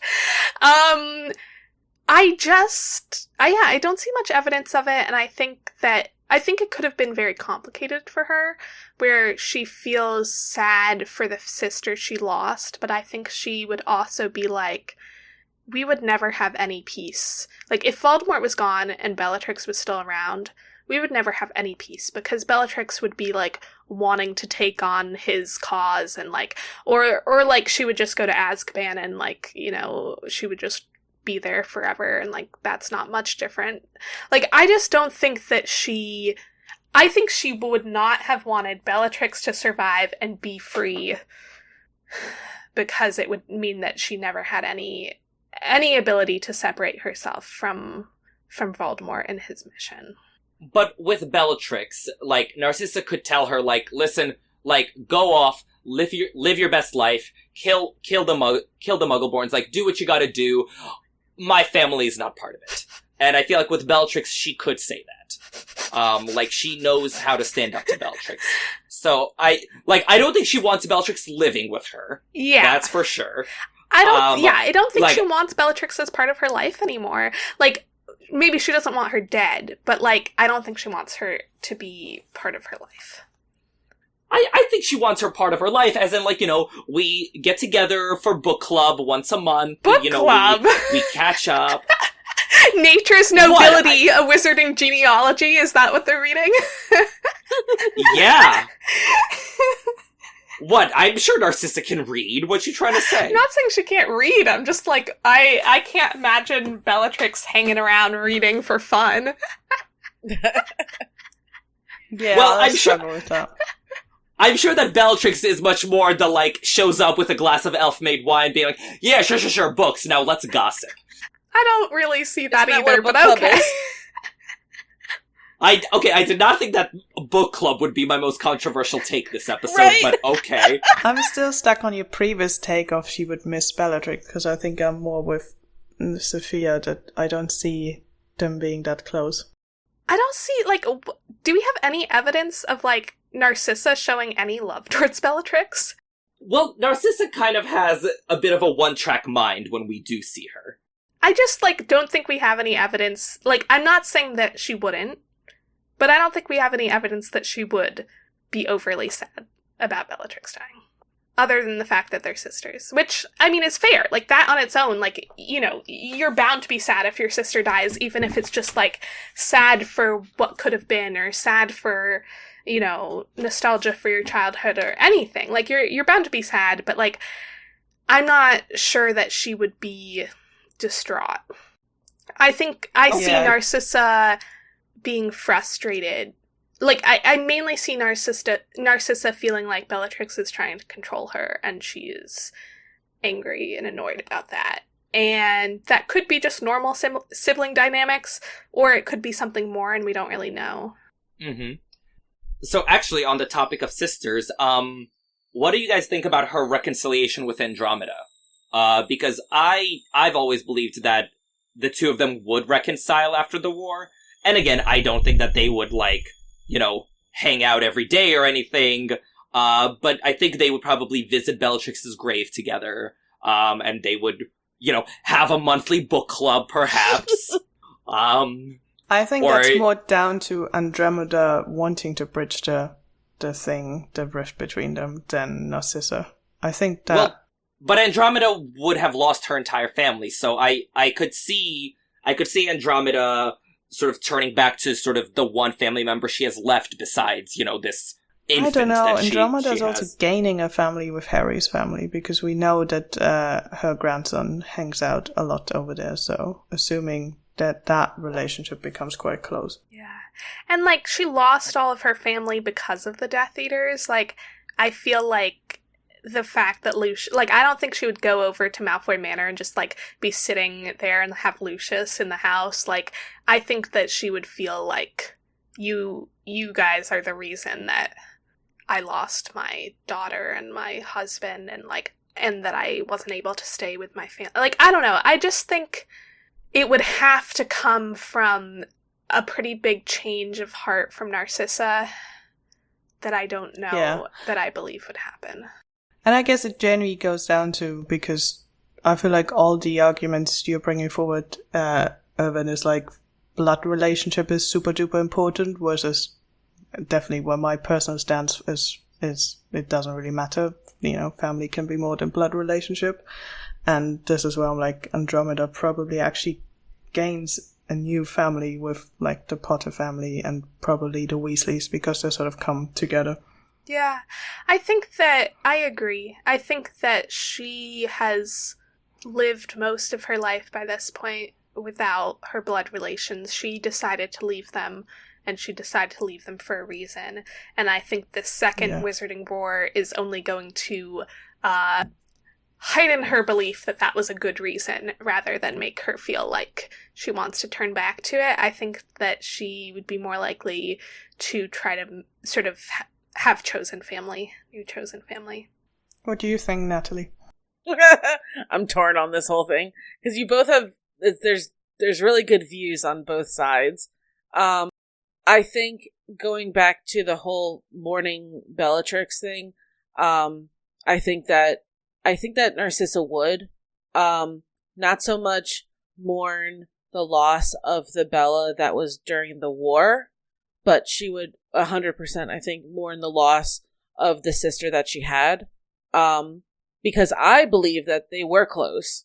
I know there's no solid evidence in the text about it, but the way that Bellatrix acts towards Narcissa during the, is it the Spinner's End scene, the whole, like, you wouldn't do this to your sister.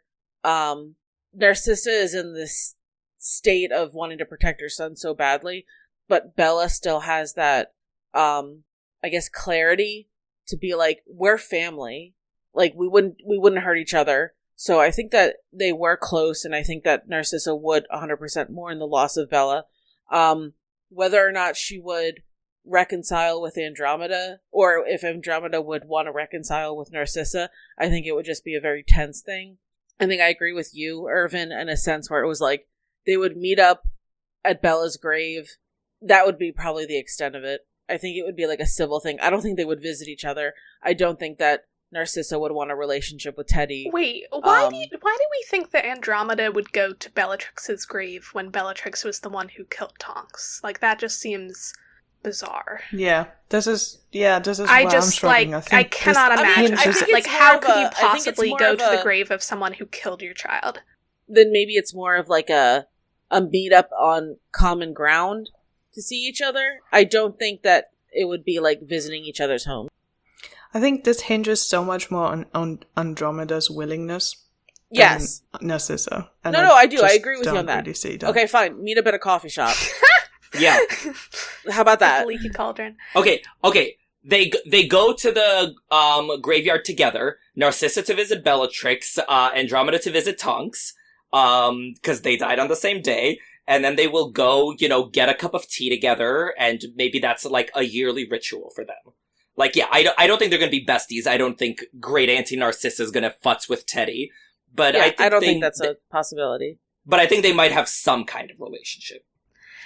Going back quickly to the sort of Narcissa and Bellatrix relationship, I think one thing that I hadn't really thought about before, like when I was talking about this before, is that they had like 13 years, and more than that, right? Like 14 or 15 years where Bellatrix was in Azkaban. And so even if they had been close before, which I could kind of imagine, like, that's a long time for them to not see each other. How old was Bellatrix when she went to Azkaban? Pretty 30. young. 30. No, when she went to Azkaban, not when she escaped. Yeah, 30. And Narcissa was 26. And Narcissa was 26. Which meant Draco was like a year old. So also, like, Bellatrix barely knows Draco. Like, missed all of Draco's life, pretty much. And by the time we see them in Spinner's End, Bellatrix has only been out of Azkaban for, like, 5 months. 6 months. So, like, they haven't really had a chance to develop an adult relationship, and I kind of see that in the way that Bellatrix is acting. Like, Bellatrix is acting like, I am still your older sister who gets to tell you what to do, etc.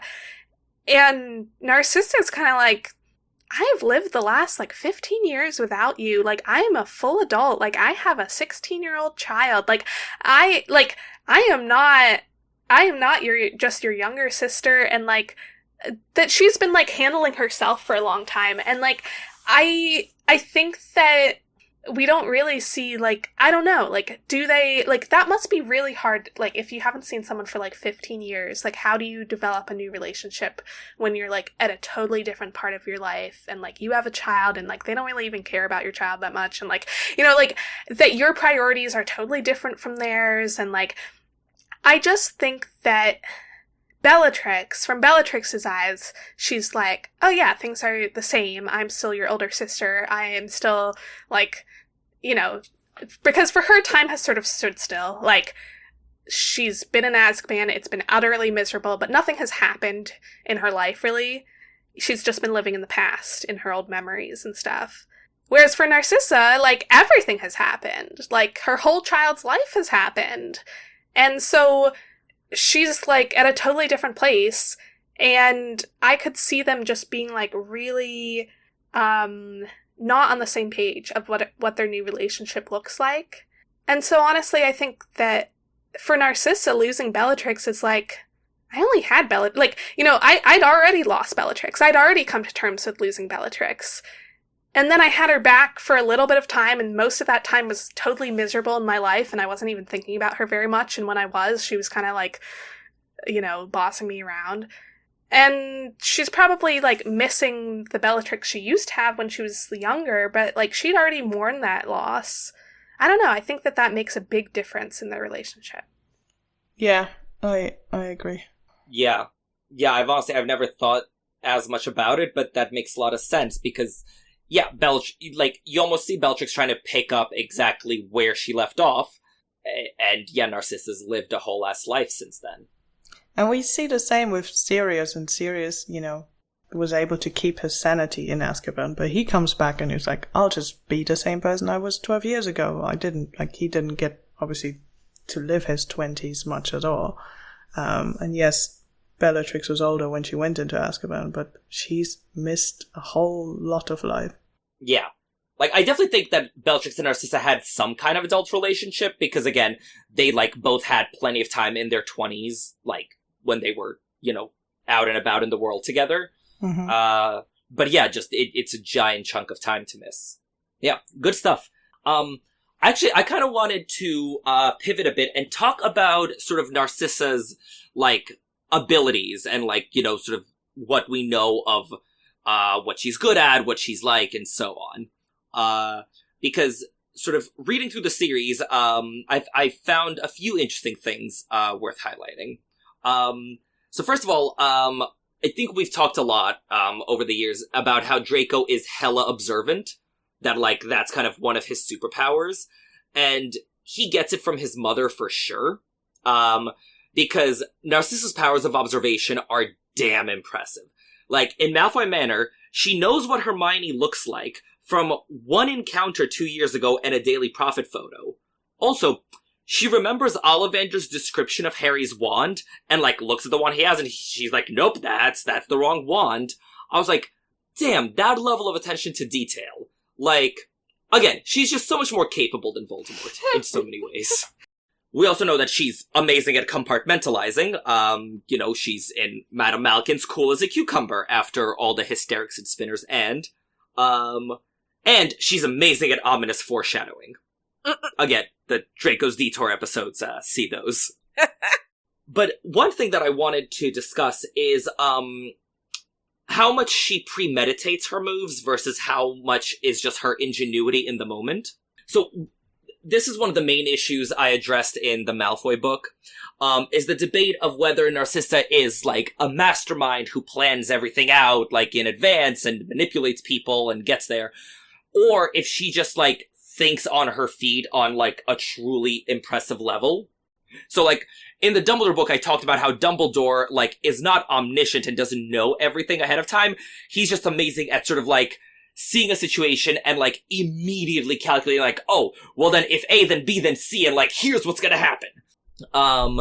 And so, I think that Narcissa is, like, spoiler alert, I think Narcissa's on a level with Dumbledore where she can just, like, come up with ingenious plans on the fly and execute them. Yeah. Well, and so the two main ones that are up for this debate are Spinner's End and the Battle of Hogwarts, the lying to Voldemort. So, in my book, I do a line-by-line analysis of the Spinner's End chapter, in chapter 6 and 0 quarters. Well, TLDR. No, actually, no, do-R. That's the wrong acronym when I'm trying to push my book. But anyway, it makes no sense for her to have pre-planned the Unbreakable Vow, in my opinion. So, like, first and foremost, it's a question of logistics, right? If you're doing an Unbreakable Vow, you need the two people, but you also need a bonder. You need a third person. So, like, who was meant to be the bonder if she was pre-planning all of this? Like, was it gonna be Wormtail? No. Like, LOL, no. Or was it gonna be Bellatrix, but, like, Narcissa does not want Bellatrix there. Like, Bellatrix is not a welcome presence. Narcissa's like, go home, go away. So just, I think if Narcissa had tried to trap Snape with an Unbreakable Vow ahead of time, she would have brought someone else with her. But second of all, there's a more straightforward reading of Spinner's End. So, like, if you, like, again, go line by line and parse this scene like I did, like, her mission there is twofold. First, she wants to ask Snape to dissuade Voldemort. She's like, can you convince him to not do this? And second of all, she wants to confirm that the mission is a punishment for Draco. Like, she suspects it, but she's not sure. And so it's only once Snape is like, yeah, no, I can't convince Voldemort, we tried that already, it didn't go well, I know.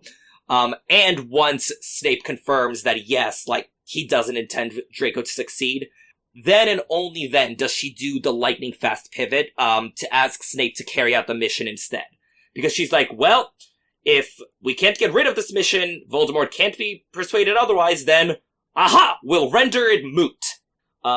And so I believe that that's, like, when she makes the lightning fast calculation is like, oh, I can ask him for that, and then we can do the Unbreakable Vow. Yeah. I agree. I think she was always planning to ask him, but then she realizes, okay, Bellatrix being here doesn't have to be doesn't just have to be a hindrance, it can be a help. And she decides to ask him to do the Unbreakable Vow. But I don't think that that's, like, as, like, I'm not trying to diss Narcissa completely, but, like, I don't think that that's, like, uber impressive. I mean, the way that she traps him, like, it's hard to trap Snape into committing to something. And, like, she absolutely pulls one over on him. But, like, do we really think, though, that Snape was trapped? He wasn't trapped. Because he has Dumbledore's orders already by this point. He right. knows he can play into this. Yeah. He's not actively fighting and it. I don't think, like, I think that she just asks him, and, like, Bellatrix is kind of the one who taunts him into doing it. But, like, he did it because he thought it worked for him. If he hadn't thought it was going to work for him, he just would have said, no, I'm not going to do that.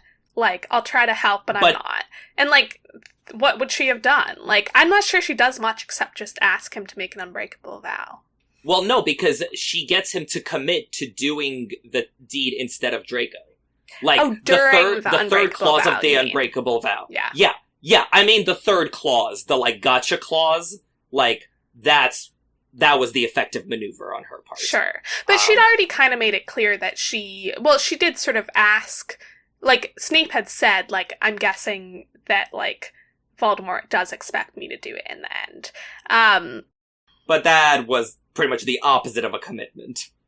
Sure, I know. But, like, he had made it clear that, it wasn't a total surprise, I don't think, that she would ask him to do it. I mean, it's written like it is, because his hand twitches and Bellatrix's shocked face, like, the third clause where she asks him, after he's already said, no, I won't do this right now, like, that was absolutely a gotcha. But she says only if Draco seems unlikely to succeed, which is what Voldemort already would have probably asked him to do. Well, no, because, like, Snape says that Voldemort would ask him to do it after Draco fails. Like, that's a very different... I guess that is different. But, like, he also could have said no. He could have, but by that point he was sort of societally pressured into saying yes, with Narcissa and Bellatrix and the vow I just don't think that Snape could be societally pressured into making that vow if he hadn't already been willing to do it. I think he's uncomfortable because he was hoping that he wouldn't have to kill Dumbledore. Even though he had promised it to Dumbledore, we see him try to get out of it later. Like, he was hoping that he wouldn't have to. And, like, I think that's what the twitch is. And, like, yeah, Bellatrix is shocked, but I don't think Snape would have said yes to it just because of societal pressure. Like, I mean, Snape doesn't even wash his hair. Like, he clearly doesn't care what people think of him. Well, no, it's not just the societal pressure. Like, clearly Snape thinks that's how it's going to end anyway, but what he doesn't want to do is literally put his life on the line to, like, take this mission out from Draco's nose. So he could have said no.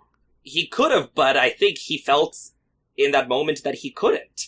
And that was sort of Narcissa's masterstroke. I don't know. I'm not sure if Snape would... Like, Snape does not seem the type to... I don't know. I feel like he would have just said, like, no, I'm not going to do that unless Voldemort asks me to. But that's literally what he said beforehand, and then he changes his mind. Yeah, because he realizes that he can play it both ways. Like, that he can, like, be... That this vow can help him, give him an excuse to ask Draco all of these questions and try to get clear on what Draco's plan is.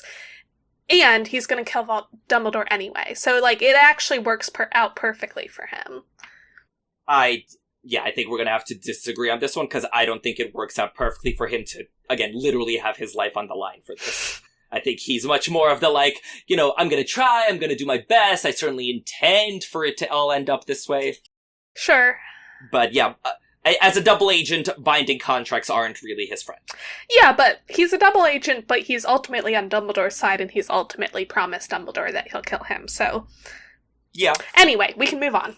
Anyway, yes, and so same thing with the Battle of Hogwarts. Like, she didn't know she was in a position to turn traitor, like, until that very last moment. So, like, I don't think she had, switched sides or wanted, or was trying to undermine Voldemort or, like, was biding her moment or anything. I think, again, it was literally split second, like, when Voldemort called her to check on Harry, and I think, like, in that split second, she decides to upend her entire existence and just, bet on Harry, because, like, there would be no coming back from that.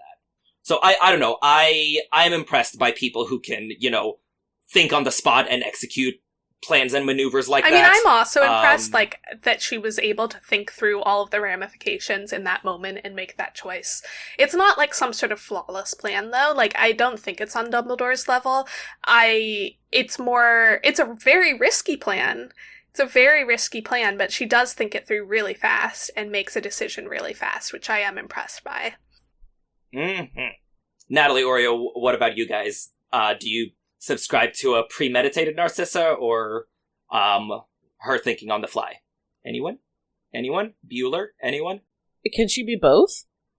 I mean, I think not really. I mean, in certain situations, in the situations that you guys were talking about, yes, I think think on the fly. Definitely the lying part, but that was crazy risky. But I think maybe a part of her was thinking, like, in the split second, that how weakened Voldemort was.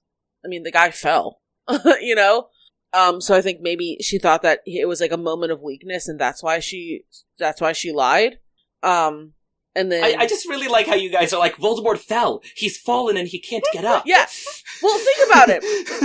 It's like your leader. You know what I mean? Like someone that you think is this all powerful, almost godlike creature, and then he like gets knocked down because he's the one who's doing the killing curse. Like, so Harry being, knocked down, like whatever, but Voldemort, like, that is not what a killing curse does. Like, that's pretty freaky. Yeah. And it happening twice with one with one kid? Or how many? 3? Just 2. I mean... He only survived 2 killing curses, Yeah, Maybe the third time would have been the charm. Yeah, okay. But Harry surviving 3 killing attacks, and then to see, like, your leader, your quote-unquote Lord and Savior, like, kind of just, like, get taken down like that, like, I could see... I think she's good at thinking on her toes. Mm-hmm. Yeah, I also think that she is, in that moment, she's really looking at the situation and trying to come up with the best thing on the fly of what she can do with the situation. So yes, I think we're all in agreement. She's good at thinking on her toes. Yeah. Good. Great. Love that for us. So, I wonder if we'll be in agreement on this. What do we think of her magical prowess? Because, in my mind, she's, like, so formidable, just from a, like, conniving point of view, that, like, I just sort of assumed she was good at magic, because she's good at so many things. But, like, upon reflection, we barely see her use magic in the series. So jets of light fly from her wand at Malfoy Manor, but none of them actually land, or so we don't know the effects. And she does use a spell to make Bellatrix let go of her in Spinner's End. One that actually apparently hurt Bellatrix, so, we assume that she is good at that. But that's pretty much it. So, yeah. On the subject of whether she's any good at magic or not, like, do you guys have strong opinions either way? Because, yeah, I always assume so, but have no evidence. I have one thing that I've thought about is apparition. We see at the very beginning of Spinner's End, it's described as like a small pop, and Narcissa appears, and a slightly louder pop, and Bellatrix appears. And we don't know much about, like, why different people would make different different amount of sound when they apparate, but we do have, like, at the end of Half-Blood Prince, Harry says, like, he had long realized that, like flashes and bangs and smoke and whatever were more of a sign of ineptitude than of ability. So it could be that if you're more talented at apparition, you're quieter. But Bellatrix is also a very talented witch, so I'm not sure. Yeah, Bellatrix is just loud in general. Yeah, so I'm wondering if it's more personality when it comes to apparition.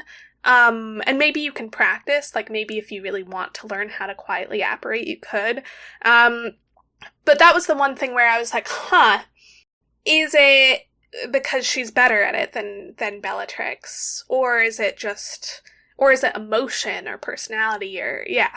So I don't know why that is, but that's like one of the only other like little bits of magic we see from her. Mm-hmm. I think she's someone who uses her brains and her like emotional abilities and her talking abilities as her power more so than magic. Yes, yeah. I think her weapon of choice is rhetoric, not magic. Yeah. Definitely agree with that. I just have a fan cannon, or I just have a head cannon that she can use wandless magic. That's why she didn't mind giving up her wand to Draco. I mean, God, for her sake, I hope so. I don't think that she is a particularly skilled fighter. That was my take. I don't think she's like a dueling kind of person. I don't really see that. Yeah, I don't see it either. But I see her as talented. She's certainly talented. I just don't think that she is on the fighting side. I think wouldn't with any sort of fighting and dueling go with that, isn't a lot of it also experience and practice? Yeah. And I just don't see her doing it a lot, so why would she be? No, I agree. Yeah. Yeah. Yeah, I think it is really difficult because we don't really see any evidence either way. And I do kind of... sorry, go for it. I would sort of just assume that she would be, because otherwise it might be something that the Malfoys would try to hide or something, but that's like going out on a limb. Well, that she's like a secret Spitfire when it comes to dueling? Almost, yeah. Where it's like, it's something shameful, so they try to hide it so hard so everyone knows type situation. But then, Draco almost never mentions his mother as well, so it's just really difficult to judge. I also wonder, like, if you don't have a job, like Narcissa, and also, like, unlike Mrs. Weasley, she's not doing the housework. Dobby's doing that. Yeah, she has a house Like, help. she's not doing any of that. She only has one kid once he's off at Hogwarts. Like, what does she do all day?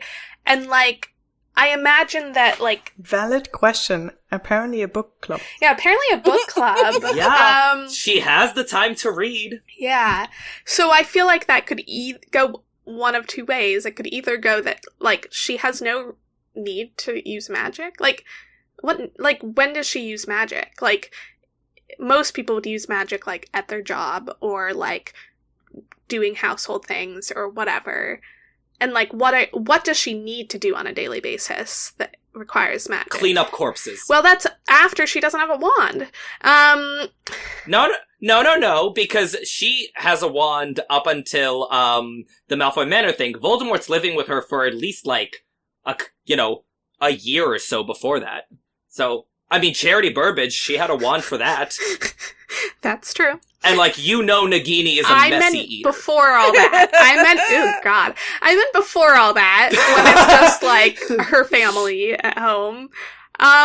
Or it could go the other way, that she, like, has nothing to do all day, so she, like, practices magic. Like, that she has certain spells that she likes to practice. Yeah. I don't know, like... Scourgify! So, I feel like it could either go in the direction of, like, literally she never lifts a finger or a wand, or she, like, has become really talented at some specific magic because she just reads books and practices. I don't know. Mm-hmm. Yeah. But yeah, that's Narcissa. Also, because we get to do this and the casting directors haven't preempted us, what are your fan casts for Narcissa in the TV show? Have you given it any thought? I have no knowledge of actors, so I have no idea. Oh, good. Natalie? Oh, I always fan casted Naomi Watts for Narcissa. I think she was intended or rumored. I did she read was that rumored. She was rumored, but she was rumored for the movies. Yeah, I read that later on, but I always really liked the idea of Naomi Watts playing Narcissa. Yeah. For me, it's Kate Winslet. Kate Winslet or bust. Like, she would be so good. Also, did I rewatch The Dressmaker yesterday, upon thinking about Kate Winslet? Yes, I did. I don't think I've ever seen that. Oh my god, it's so good. I'm gonna have to go watch that now.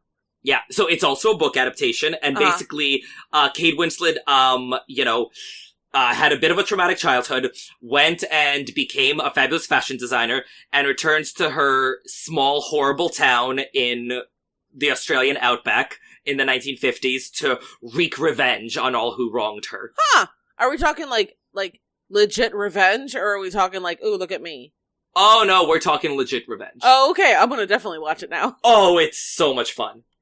But yeah, just as you picture her, like, glowering at everybody in her fabulous dresses, I was like, yeah, that's Narcissa. I can see it. Mm-hmm. Yeah.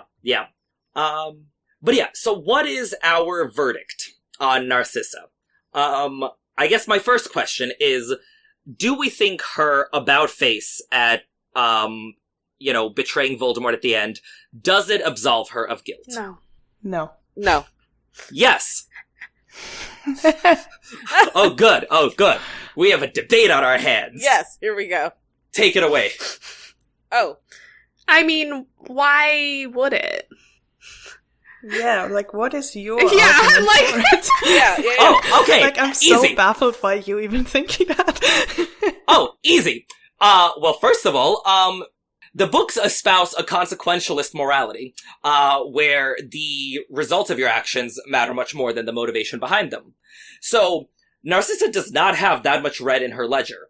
Again, she wasn't actively killing people, torturing anyone, committing any atrocities. Can I just she was clarify, are we talking about, like, on a legal standpoint or on a moral standpoint, whether we think it absolves her of guilt? Or what you're arguing? I'd say Okay, moral. okay, go on. Yeah. So the only, like, death that she has on her conscience is serious, I would argue. Like, everyone else, she was just cleaning up the corpses. And I think that her lying to Voldemort, and, helping Harry get into the Battle of Hogwarts, have that all play out, I'd argue that that probably saved many lives. So I would say that, yes, she is absolved. Okay, but murder is, like, it's a pretty low bar or a high bar, I don't know, it depends which way you're looking at it, but, like, murder is, like, pretty far along the moral, if we're thinking about the moral spectrum, that's pretty extreme. So just saying, like, she only was involved in one person's murder is not like, oh, well, then she's a great person. Okay, but she was only involved, like, it's not like she killed him. She was, an accessory at But, like, best. she also, like, covered up a whole lot of other murders and never reported them and, like, kept a criminal in her house. And, like, her husband murdered people and tortured people, and she just, like, sat by being like, yeah, whatever, who cares? Good for you. You are not responsible. Like, she was basically telling her husband, like, good for you for killing people. Well, yeah, but, like, she's not responsible for what Lucius does. And also, we've all had unpleasant house guests before. Okay, but I feel like your standpoint is sounding more legal than moral, as in, like, on a moral on a legal standpoint, like, I could imagine her lawyer making arguments in terms of, like, oh, well, it would have been dangerous for her to, whatever. Yes. But that's not, we're talking on a moral standpoint of, like, would you consider this someone who you would want to spend time with, like, that you would want to be part of your community? Is this someone who you think is a good person, etc.? And from a moral standpoint, I'm like, she actively was for Muggleborns being killed and tortured, and was perfectly fine aiding and abetting criminals who were doing those things until it put her own family in danger. And I'm like, from a moral standpoint, I'm like, I don't think there's an argument that she is, like, suddenly a good person because she lied to Voldemort also to protect her family. Like, I don't know. I wouldn't say she's a good person by any stretch of the imagination. I would just say that I think she doesn't have much to atone for, after this. I think that she's sort of, yes, I think her ledger's been more or less wiped with this.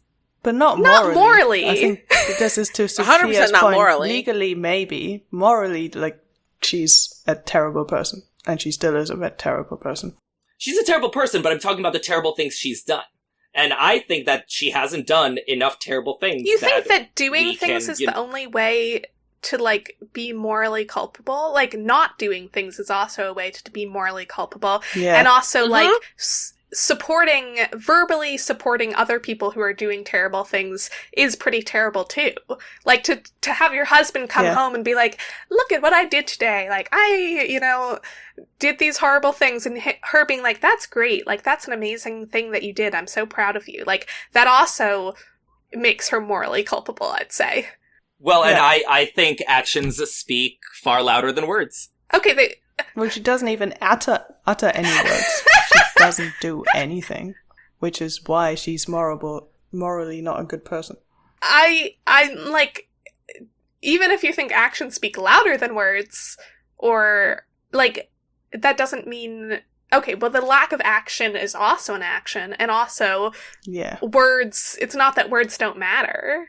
Like, if someone goes around saying, I think all people from this group should die, would you be like, well, morally, they're totally, like, they're not morally culpable for anything? No, but if they'd changed the tide of a war and saved everyone, I'd be like, well, they're allowed to say shitty things, but, like, on the whole, like, I'm glad they were there. You can be glad they were there and think also that they're not, like, someone who you... Like, okay, would you... When you say that she's absolved of guilt, what does that mean for you? Like, does that mean that you would want to spend time with her? No. What does it mean for you for her to be absolved of guilt? I think that means that I don't think she has to do anything further to make up for what she's done. Just, like, for her own, like, conscience, for my own judgment of her. Like, I don't think she has to do anything more for me to... For you to what? For me to not think she's... No, I think that just that full stop. Like, I don't think she has to do anything more, to make up for what she's done. So, but if if nobody wants to spend time with someone like that, and is like, that is...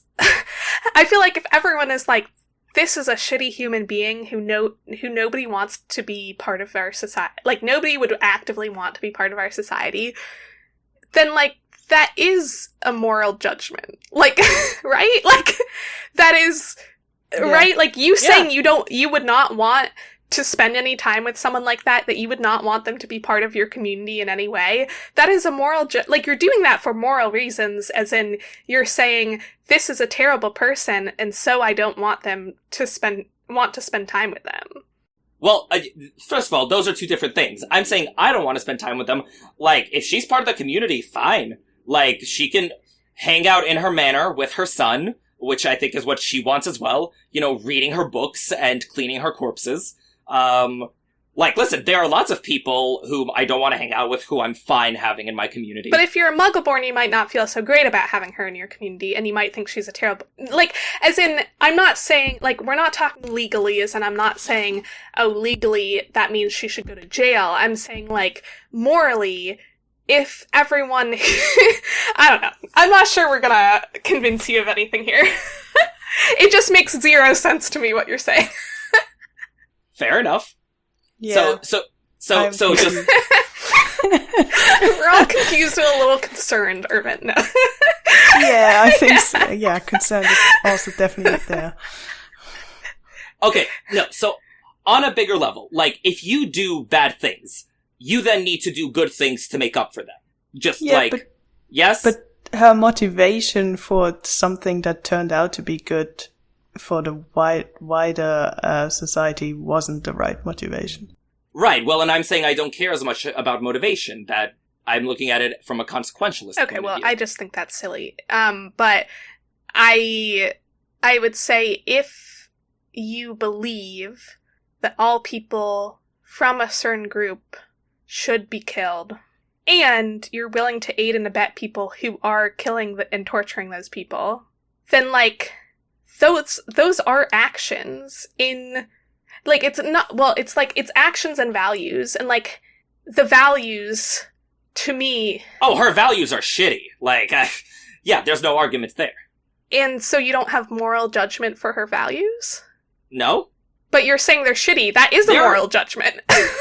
That is a moral judgment to say they're shitty. Yes, but again, I know plenty of people whose values I think are shitty. And that's a moral judgment. I mean, listen, if we're getting into that, I was like, listen, I judge a lot of people, good, bad, and indifferent. But it's a moral judgment. It's, like, different than, like, judging someone's outfit. Listen, I've seen some outfits. Yeah, that would be a moral judgment. I think we maybe just have different definitions of morality. Because this conversation doesn't make any sense to me. Okay, fine. Other question then. Do we like her as a character? Yes. As a character? She's interesting as a character. I don't like her as a person at all. Correct. It's like Snape, in my opinion. The character itself is a fantastic character. It's fantastically written. I hate him. Yeah. I absolutely despise Snape with every fiber of my being, but I can appreciate that he's an amazing character. Yeah, she's a really interesting character that I think it's really interesting to see how someone can be generally very terrible, but because of some of the humanity in them, in that, like, loving relationship that she has with her son, that she can be motivated to do things out of love that are good. Or, like, be motivated, like, love is good on its own, so it's like, she has this, like, good part of her, which is being very loving, but then otherwise is very terrible. And that's really interesting and complicated to look at. But I don't... It does show the duality of a villain. Yeah. She has that complicated nature, but, like, I don't find her... Yeah, I don't feel like what she did in... I don't think the ends justify the means. I don't... But I again, going back to it, I just don't think that saying nothing and then flip-flopping to the other side will absolve you of your sins. Yeah, and I don't even think she flip-flopped to the other side. She just wanted to save her son. And I think... Okay, I see what you mean there. Yeah. I think I would feel the same way about her if that scene at the end hadn't happened and we just saw the ways in which she loved and tried to protect Draco. I think I'd feel the same way about her as a person and a character if that scene at the end hadn't happened. But I think that scene at the end is really interesting from a story perspective, to have a, like, villain kind of character be the one who is kind of saving the day because of that part of her that is not villainous, that love. Like, I think that's really, like, interesting and cool from a story perspective, and it, like, brings her character to the forefront in an interesting way. But I think I'd feel the same way about her personality and her character that hadn't happened. It shows almost the opposite.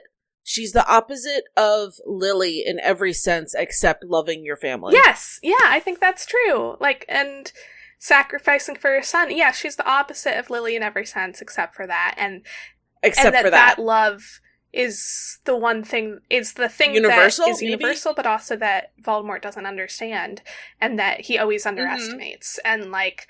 And that is what deceives him. Mm-hmm. So even someone who, like Lily, he always knew was against him, but Narcissa, he thinks he can trust her in that moment because he... Or have her under his thumb. Yeah. And that love is the one thing that is, like, love for Draco, love for her family, is the one thing that motivates her to deceive someone, like Voldemort. Yeah. So, Sophia, I'm fascinated that, like, your opinion of her wasn't changed by, like, her actions in the Battle of Hogwarts, because I feel like that's really what, like, you know, captured my imagination. Like, I adore Narcissa as a character. Mm-hmm. Like, I think of the three Malfoy, she's definitely my favorite. And, like, again, I don't want to have a cup of tea with her. I'm not joining her book club. But, like, I'm so impressed by her. She's badass. Like, I don't have a better word for it. Like, she's not nice, but she is brave, she is competent, she is determined, and she goes to the mat, because she loves her son, and just, I find her so compelling, as a character. Yeah. No, like, I agree, and I'm actually, like, I'm not trying to, undermine that scene, because I also love that scene and I find it so interesting, and it's such a great scene. What I'm saying is, like, I don't think there's anything...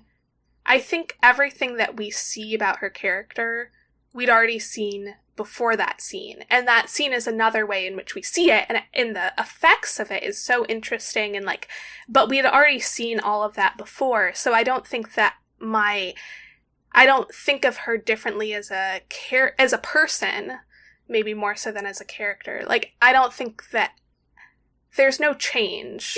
There's no change except for the effects. It's a culmination. Yes. It's not a change, it's a and culmination. And I think sometimes people describe it more like a change, or like, like some sort of flip, and to me I'm like, no, it really isn't. It's just like everything we saw before And this is just like, in this moment, because of this perfect confluence of different things, it has this effect, which is different.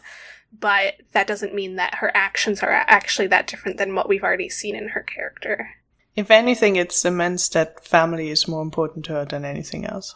Yes. Even in this moment of like, extreme, like, duress. Yeah. Like, Deathly Hallows does a great job of, like, culminating character arcs that have been building for books and books. And I feel like for Narcissa, that's definitely the case, where, again, all the build-up that we've had just, like, reaches this, like, perfect chef's kiss conclusion with her about-face. So yeah, that's Narcissa Malfoy. And, of course, we're going to end, as we always do, with some music over on the pub's jukebox. So today, we have the song Narcissa Unleashed by Nagini, which is a great tune, all about how, basically Narcissa singing how there's nothing she wouldn't do anymore, there's nothing she wouldn't say anymore to protect her son. Mind you, the title is Narcissa Unleashed, not Nurses on a Leash, which some people thought, leading Nagini to record that song as well. That's funny. Yes, but we're here for Narcissa Unleashed. Give it a listen. I'm gonna suffer a snake 'cause I gotta save Draco. Gonna suffer a snake 'cause he's the only one I know who can help. And my sister Bellatrix said she'd give up her sons to the Dark Lord, but she don't have no sons, so she don't know how it feels. I don't eat anymore, I don't breathe anymore, I can't dream anymore.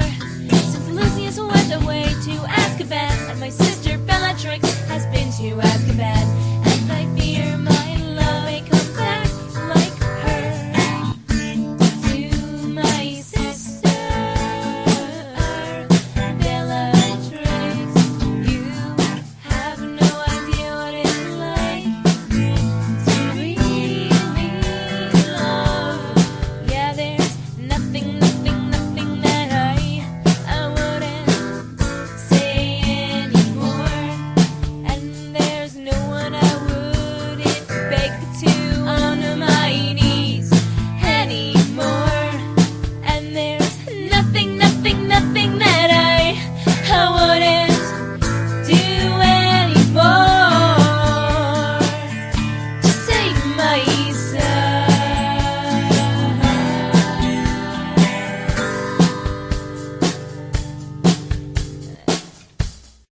Yay, music. Alright, and Natalie, we just have to say thank you so much for coming in and joining us at the pub to talk about Narcissa Malfoy. I hope we did your favorite character justice. Very much so. I had a lot of fun. But thank you. Thank you very much for inviting me. Yeah, is there anywhere listeners can follow you or anything you want to plug? Not so much. I'm not on a ton of social media, and everything that I do have is mostly like family stuff. So I don't have anything that's like public or straight up for like Harry Potter or anything. So Alright. That's fine. Yeah. Then I guess we'll just have to keep finding you at our pub. Or Yes. maybe at some fantasy conventions that, Yes. we might run into each other at come November. Mm-hmm. Listeners, we're talking about Conjuration down in Atlanta. Yeah, come join us. Yeah, Natalie and I met for the first time last year, and we had so much fun. It was so great. I can't wait for this year, too. Mm-hmm. Yeah. And listeners, if you enjoyed your time at the pub today, please, spread the word. Rate and review us online, tell your friends about our show. It's a huge help. And we want to give another huge thanks to Sam Alman, who bought us this round of drinks at the pub, so woohoo! Woo! Thank you, Sam! Thank you, Sam. Delicious drinks. Mm-hmm. Oh, really, such good iced tea that I'm drinking with my pinky out. Listeners, if you want to buy us the next round, head on over to patreon.com/3broomsticks with the numeral 3 to sign up. We have lots of fun stuff there. Sophia and I talk about throwing Harry Potter parties, which is, not only fun, but very informative, as, Harry's birthday is coming up. You can definitely learn a lot from those two about party planning. And if you want to find us online, because unlike Natalie, we are on various different social media I channels. follow all those, yes. But also loads of those with different handles, which is why they're all linked on our website and on the show notes. So you can just go there and easily click on the link to find us. And what can you expect on our social media? If you are one of those people who don't listen to the end of our episodes, you could see the schedule coming up of what we're talking about. You can also guess along with what we're covering in the next chapter, because Sophia turns them into fun emoji chains, and you can then try and see if you can guess the chapter title from it. Or as Irvin and Sophia have mentioned recently, they also share their big thoughts on social media. So definitely worth coming through and looking at our social media. And we also have a website, which is called 3broomstickspod.com with the 3 spelled out, where you can submit a topic, which we always consider when we plan what we're covering next, or you can jump in on our episodes and leave a comment, and we might just read it out on the next episode. And next time we meet at the 3 Broomsticks, we will be discussing Chamber of Secrets, Chapter 4, At Flourish and Blood. I'm Aureo. I'm Sophia. And I'm Irvin. Thank you for listening, and we'll see you next time in the 3 Broomsticks. Cheers! Give me big old buckets of butterbeer. Give me big old barrels of butterbeer. Give me the drink I love so dear. And another round for my friend right here of the sweet old butterbeer. This episode of The 3 Broomsticks was edited by Brittany Fisher. The theme song was written and performed by the Faithful Sidekicks. Make sure you check them out at thefaithfulsidekicks.com.